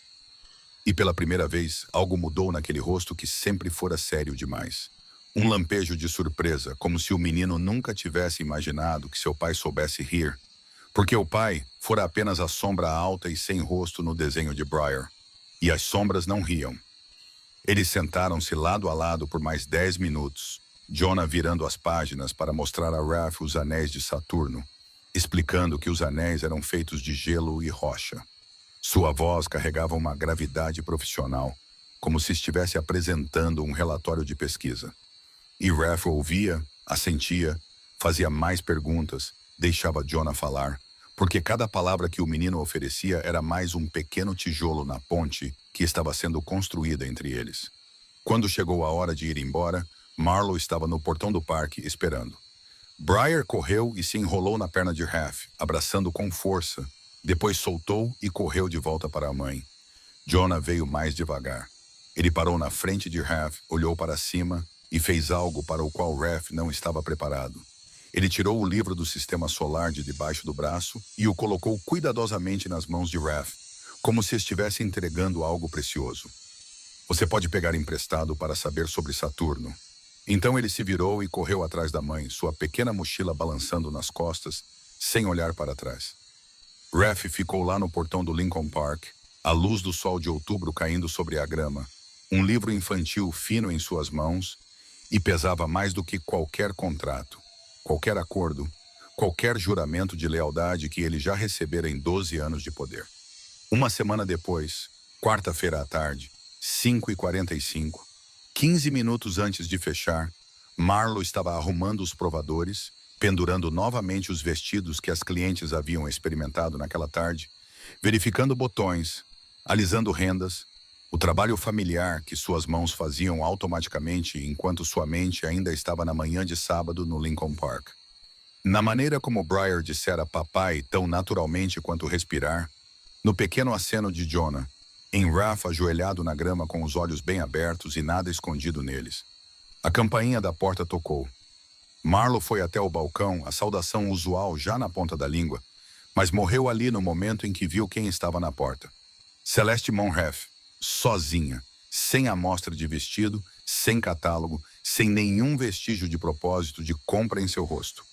Celeste usava um longo casaco preto, o cabelo loiro solto, e entrou na loja com a confiança de uma mulher que acreditava ser dona de todos os cômodos em que entrava.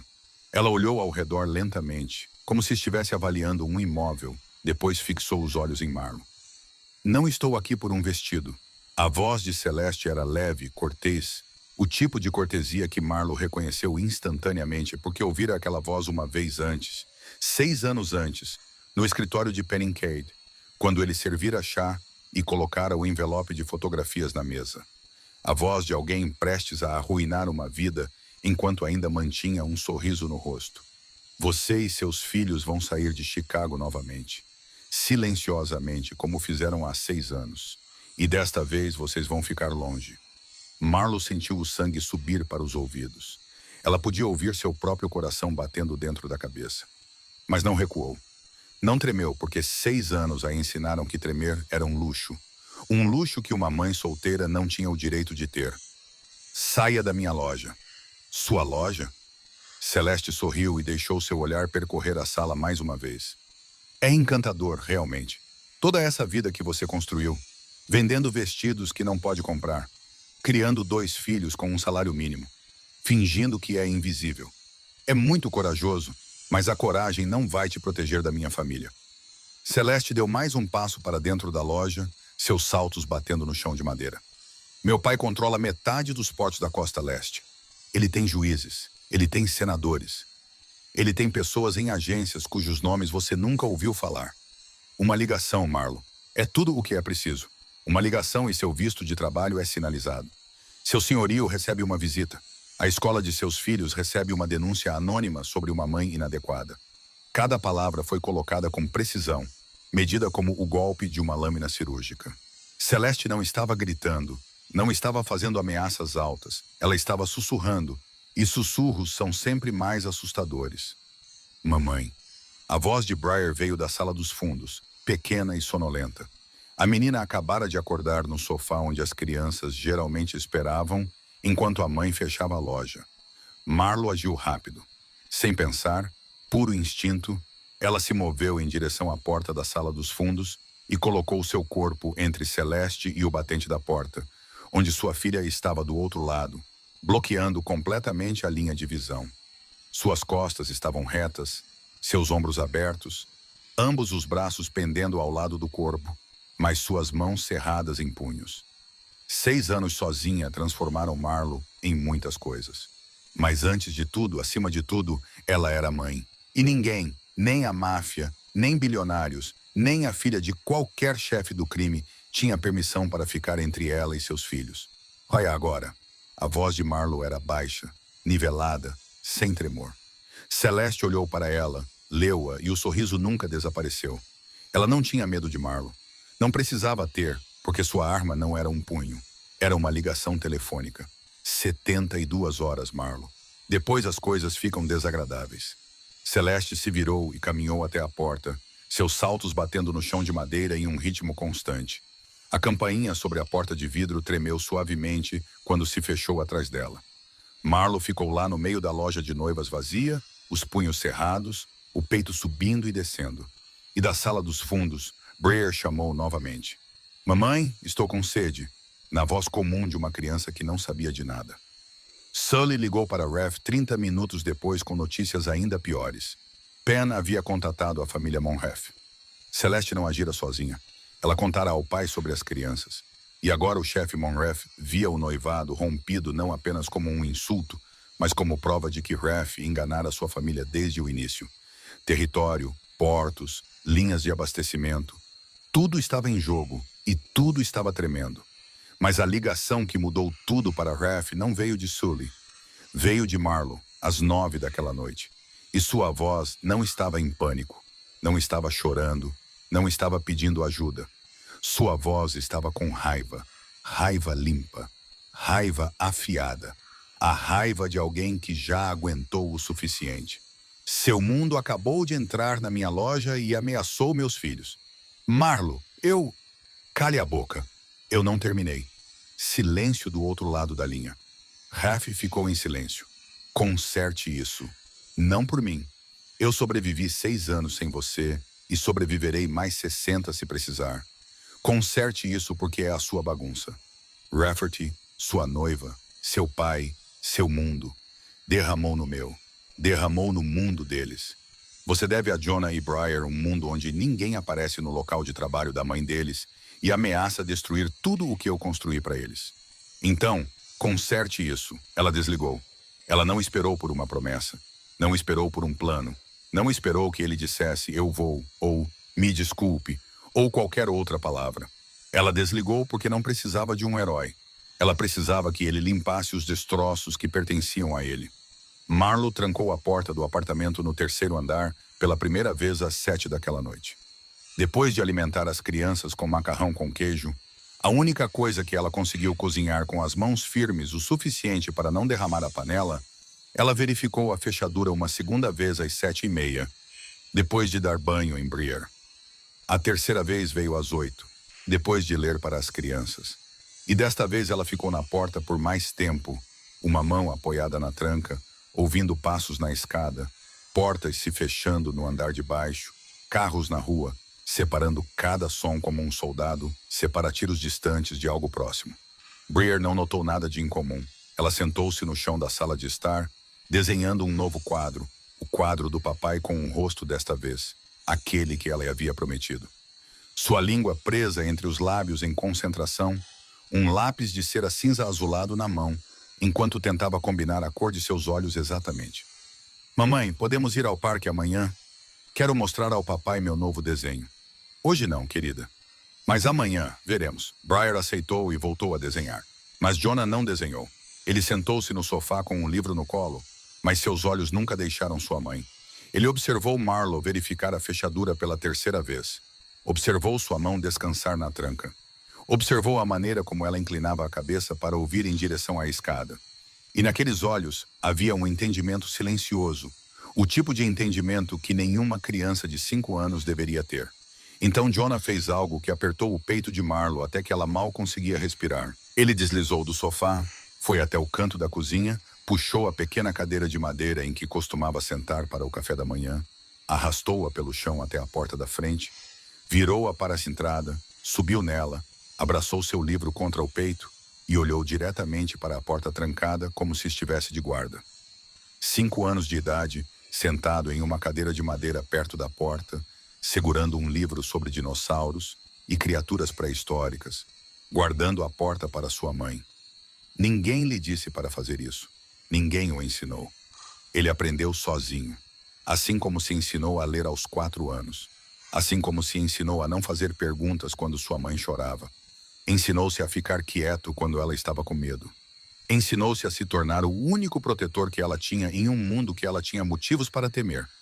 Marlo olhou para o filho sentado ali e quis chorar. Mas não chorou porque Jonah a estava observando. E se ela chorasse, ele pensaria que não guardara bem o suficiente. Ela se aproximou, beijou o topo de sua cabeça e disse: "Hora de dormir, querido." E Jonah não protestou. Ele desceu da cadeira, mas olhou para a porta mais uma vez antes de ir para o quarto, como se para se certificar de que ainda estava trancada. 9 horas. As crianças estavam dormindo. Briar estava encolhida, segurando seu urso de pelúcia gasto, o novo desenho do papai, ao lado do travesseiro.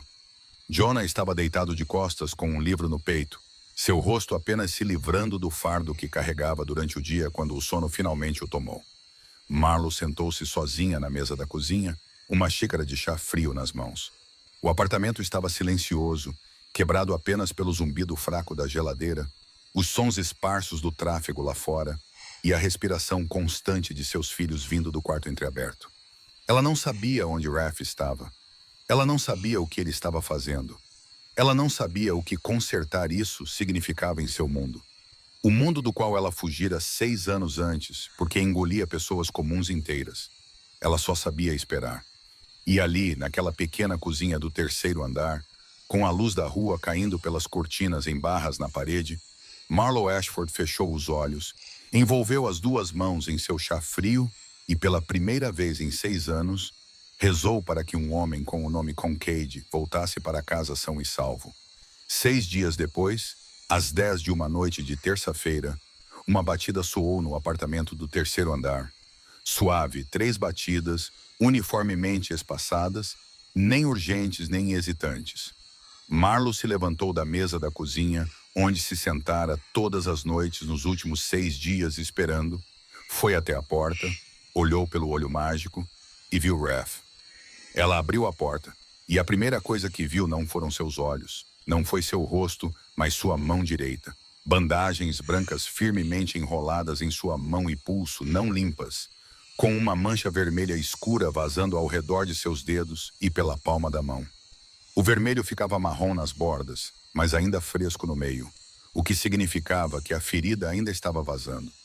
Ele estava na porta com uma camisa amassada, a gola torta para um lado, sem terno, sem casaco, embora a noite de outubro estivesse fria.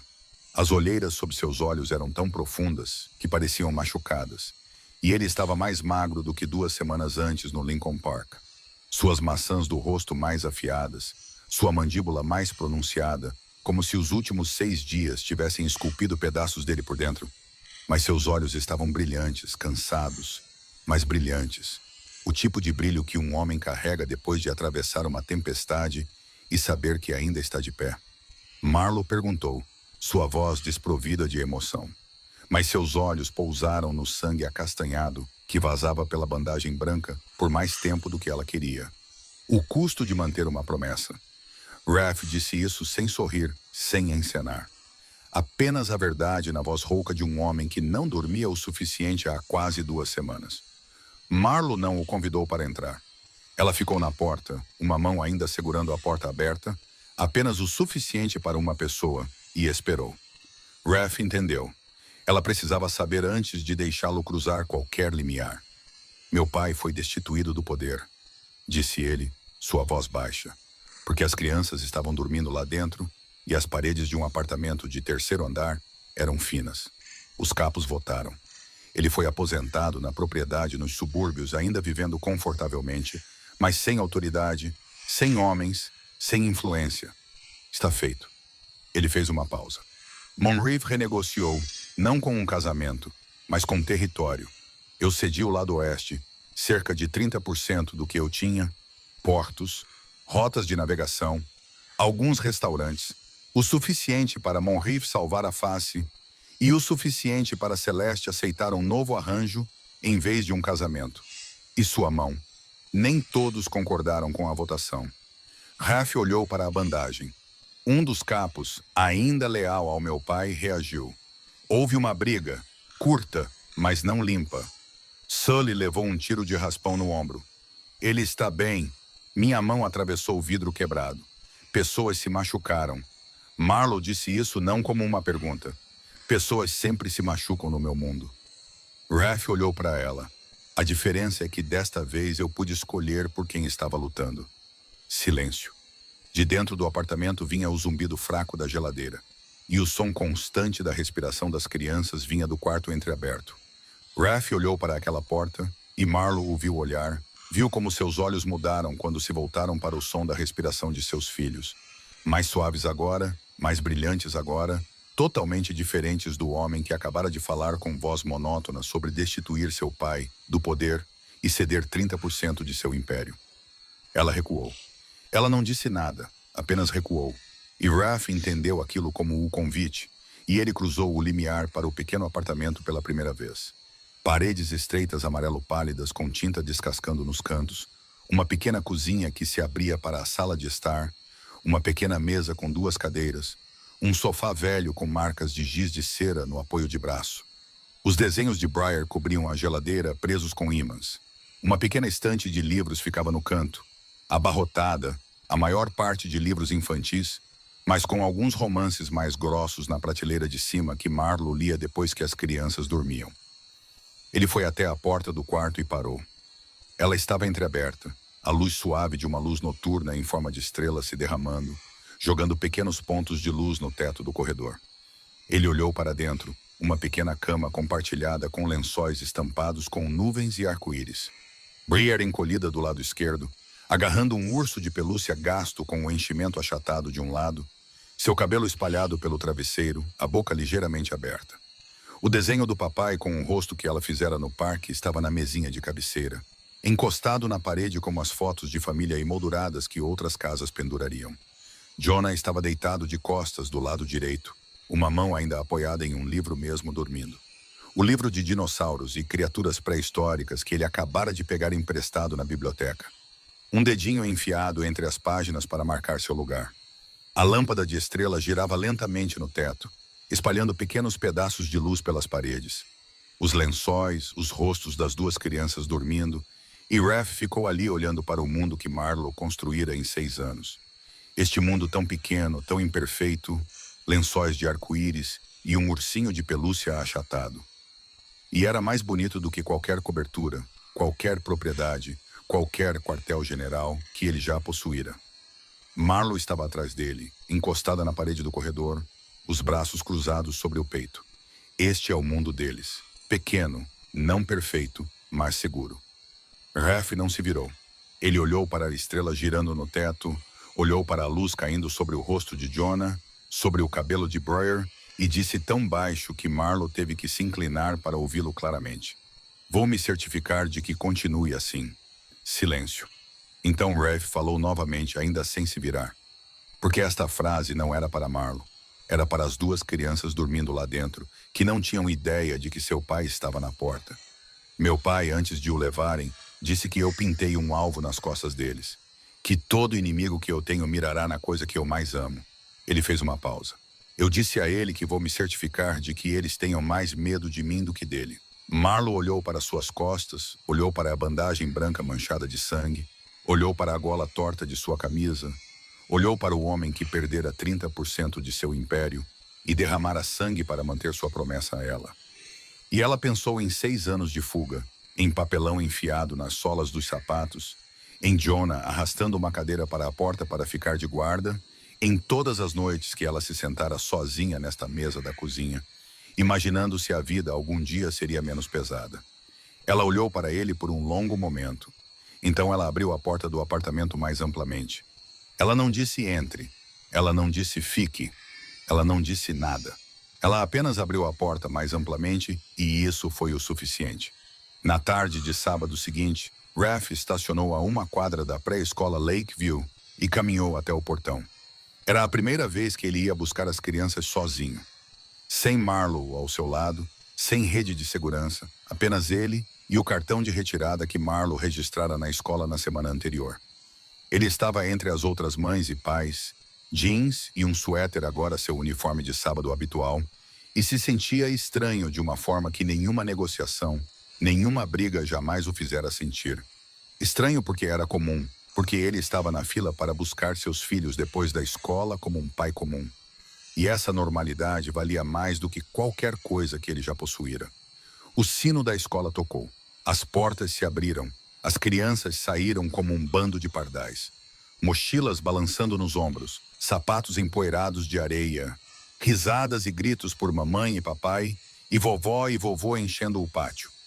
Raph estava no portão procurando, e seu coração batia mais rápido do que jamais batera sentado em frente a um inimigo. Porque esta não era uma sala de negociação. Isso era algo real, algo importante, algo que ele não tinha permissão para arruinar. Então ele ouviu: "Papai!"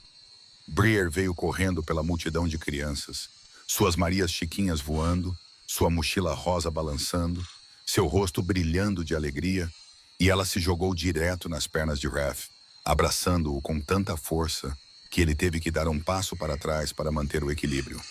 Ela ergueu o rosto para ele, faltando 2 dentes de leite agora em vez de 1, e sorriu tão largamente.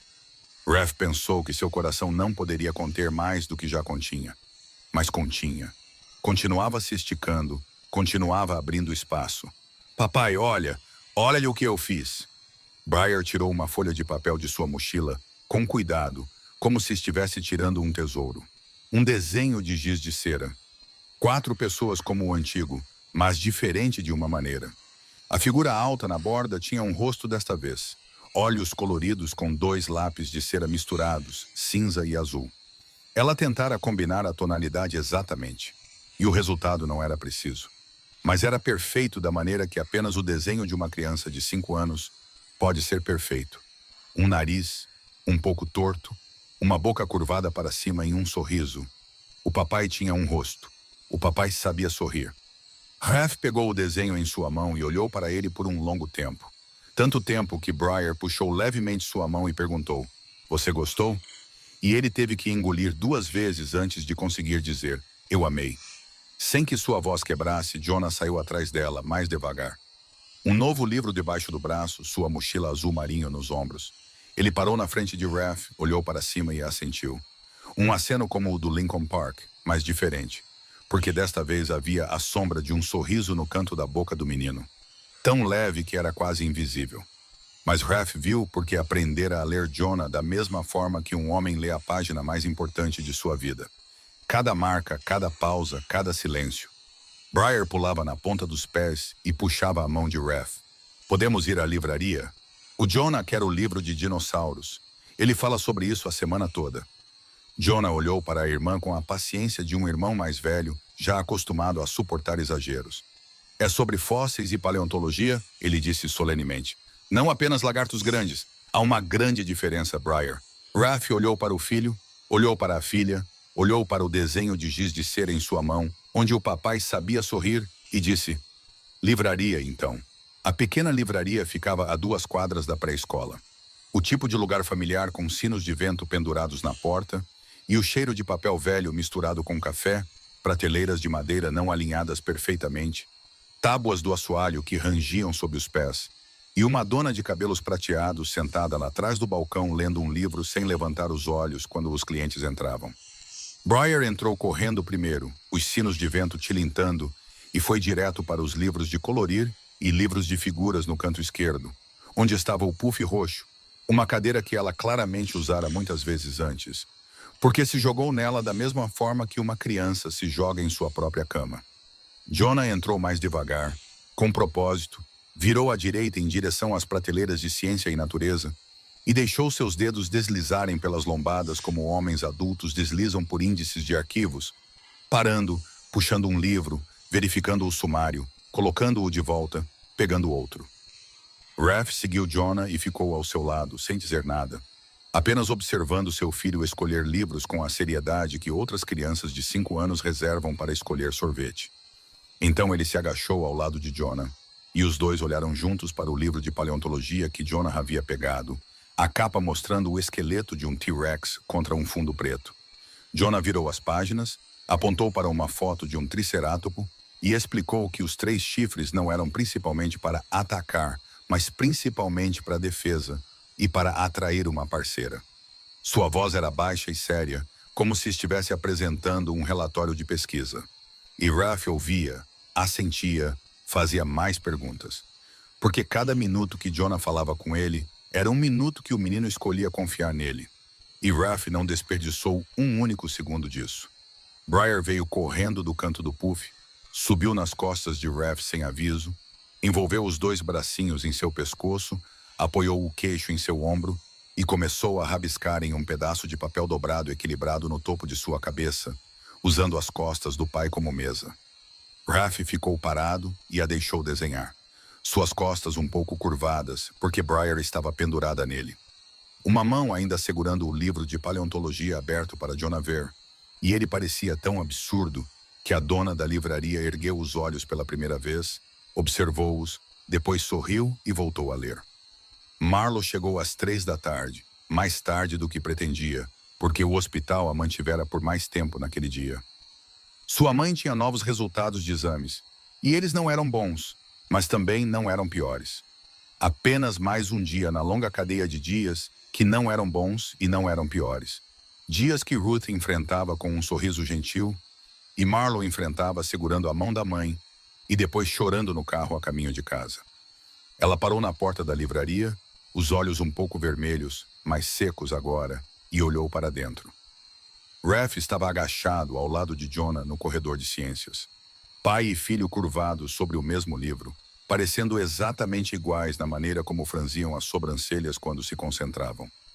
Na inclinação de suas cabeças ao ler, no silêncio sério que compartilhavam como uma linguagem privada.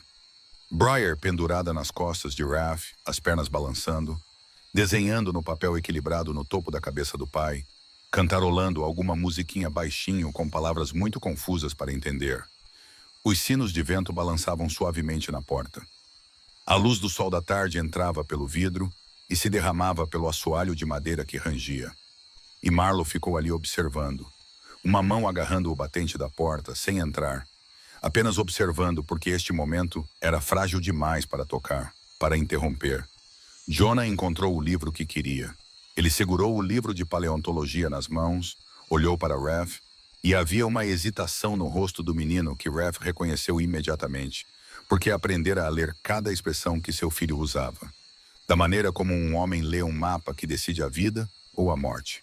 Jonah queria dizer algo, queria pedir algo, mas não estava acostumado a pedir porque fizera tudo sozinho desde pequeno. Ensinou a si mesmo, leu sozinho, ficou de guarda sozinho, tornou-se forte sozinho. Você pode? Jonah começou, depois parou, olhou para o livro e olhou para cima novamente. Você pode ler para mim? Silêncio. Então Jonah acrescentou mais baixo, como se tivesse medo de ouvir um não. A mamãe faz vozes para os personagens. Ela é muito boa nisso, mas eu quero ouvir a sua voz. Raph não respondeu com palavras. Ele se sentou no chão da livraria, esticou as pernas, encostou as costas na prateleira de madeira e bateu no espaço vazio ao seu lado. Jonah sentou-se mais perto do que nunca, seu ombro quase tocando o do pai. Briar deslizou das costas de Raph, subiu em seu colo, encolheu-se como um gatinho e enfiou seu desenho inacabado no bolso de seu suéter. Raph abriu o livro de paleontologia e começou a ler. Sua voz era rouca, profunda. Não era boa em vozes de personagens como Marlo. Não sabia quando levantar ou abaixar para dar efeito. Mas ele tentou. Ele leu a seção sobre o período Cretáceo com aquela voz baixa e quente, adicionando um pouco de emoção quando chegou à parte sobre o asteroide colidindo com a Terra. E Briar caiu na gargalhada porque o papai leu a palavra boom tão alto que a dona da livraria quase pulou da cadeira. Jonah não riu, mas fez algo maior que o riso. Lenta, gentilmente, como se estivesse se convencendo de que isso era permitido, Jonah se inclinou para a esquerda, apoiou o ombro no braço de Raph e depois deitou a cabeça no ombro do pai, a primeira vez que escolheu tocá-lo por conta própria. Ninguém lhe disse para fazer isso. Ninguém o obrigou. Ele escolheu. Raph sentiu aquele pequeno peso em seu ombro e não se moveu. Não respirou muito fundo, não fez nada que pudesse fazer Jonah se afastar. Apenas continuou lendo. Sua voz mais rouca agora, mas sem parar. Marlo estava na porta da livraria, observando os três sentados no chão, à luz da tarde. Ela ainda não estava sorrindo abertamente. Não era hora para isso, mas seu rosto estava mais leve, menos abatido do que 3 semanas atrás, menos assustado do que 3 semanas atrás. E seus olhos estavam secos, embora ainda estivessem vermelhos do hospital, de sua mãe, de tudo, mas secos. Briar ergueu a cabeça do colo de Raph, seus olhos se iluminando quando viu a mãe na porta. Mamãe, o papai está lendo sobre dinossauros. Ele fez um boom e a senhora Chen quase caiu da cadeira. Então ela se lembrou de algo ainda mais importante. Papai, amanhã vamos ver a vovó Ruth. Eu desenhei para ela um quadro de Saturno porque o Jonah diz que é o melhor planeta. O Jonah diz que os anéis são feitos de gelo e rochas. Você sabia disso? Raph sabia. Porque Jonah o ensinara no Lincoln Park. E porque o livro do sistema solar que o menino lhe emprestara ainda estava na mesa de carvalho em seu quartel-general subterrâneo, ao lado de arquivos de território e relatórios financeiros. Eu sabia disso, ele disse, o Jonah me ensinou. Jonah não levantou a cabeça do ombro do pai. Mas Raph sentiu o menino pressionar a cabeça um pouco mais profundamente contra ele. Apenas um pouco. E ele sabia que aquele era o sorriso de Jonah. Um sorriso não feito com a boca, mas com confiança. O telefone de Raph vibrou no bolso. Ele o pegou e olhou para a tela. Sully, uma mensagem de texto. Território do lado sul. Moretti está causando problemas. Precisa de atenção urgente esta noite. Raph olhou para a tela. Olhou para Jonah encostado nele. Olhou para Briar desenhando outro Saturno usando um chapéu na capa do livro em seu colo. Olhou para Marlo parada na porta com a luz do sol da tarde atrás dela. E pela primeira vez em muitas semanas, ela parecia alguém que finalmente largara algo pesado que carregara por 6 anos. Ele desligou o telefone.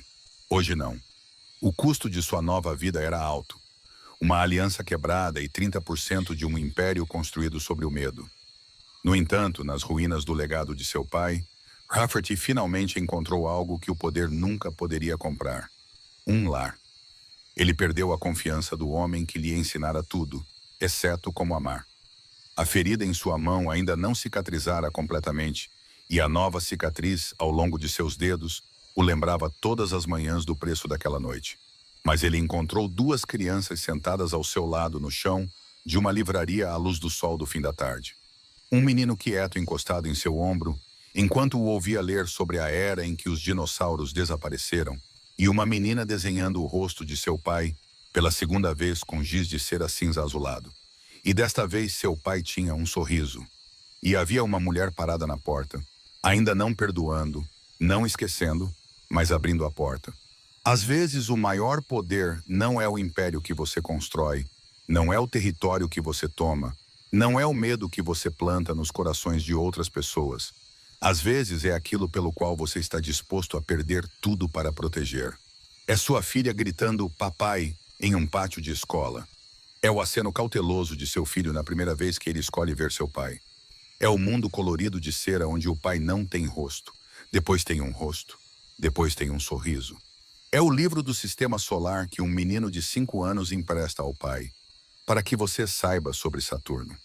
Esta história não é apenas sobre a máfia, ou império, ou poder. É sobre as escolhas que fazemos quando somos forçados a colocar na balança o mundo que nos diz o que devemos manter e aquilo que nossos corações sabem que não podemos nos dar ao luxo de perder. É sobre uma mãe caminhando na neve com papelão nas solas dos sapatos e ainda sorrindo porque seus filhos precisam de leite. É sobre um menino de 5 anos arrastando uma cadeira para a porta da frente para ficar de guarda para sua mãe, porque ninguém o ensinou a fazer isso. Mas de alguma forma ele sabia. É sobre um homem finalmente aprendendo que força não significa controlar tudo. Significa ter a coragem de abrir mão do que deve ser deixado para trás para se agarrar ao que realmente importa. Cada um de nós tem momentos em que temos que escolher. Eles nem sempre são tão dramáticos quanto derrubar uma dinastia familiar ou desistir de um império. Mas às vezes a escolha é simplesmente sentar no chão de uma livraria e ler para seu filho em vez de atender uma ligação de trabalho. Às vezes é simplesmente escolher abrir a porta e dar mais uma chance à pessoa que uma vez te machucou. Às vezes é simplesmente escolher acreditar que as pessoas podem mudar. Se esta história te tocou, se você se viu em Marlo, em Raph, em Jonah ou em Briar, por favor, compartilhe seus pensamentos nos comentários abaixo. Sempre queremos ouvir o que surge do fundo do seu coração, porque cada comentário, cada história que você escolhe nos contar é a razão pela qual continuamos criando histórias significativas dia após dia. Por favor, curta este vídeo, compartilhe com as pessoas que você ama e inscreva-se no canal para não perder a próxima história comovente. Desejamos a todos vocês que assistem a este vídeo boa saúde, uma vida alegre e paz em cada dia. Adeus e nos vemos novamente no próximo vídeo.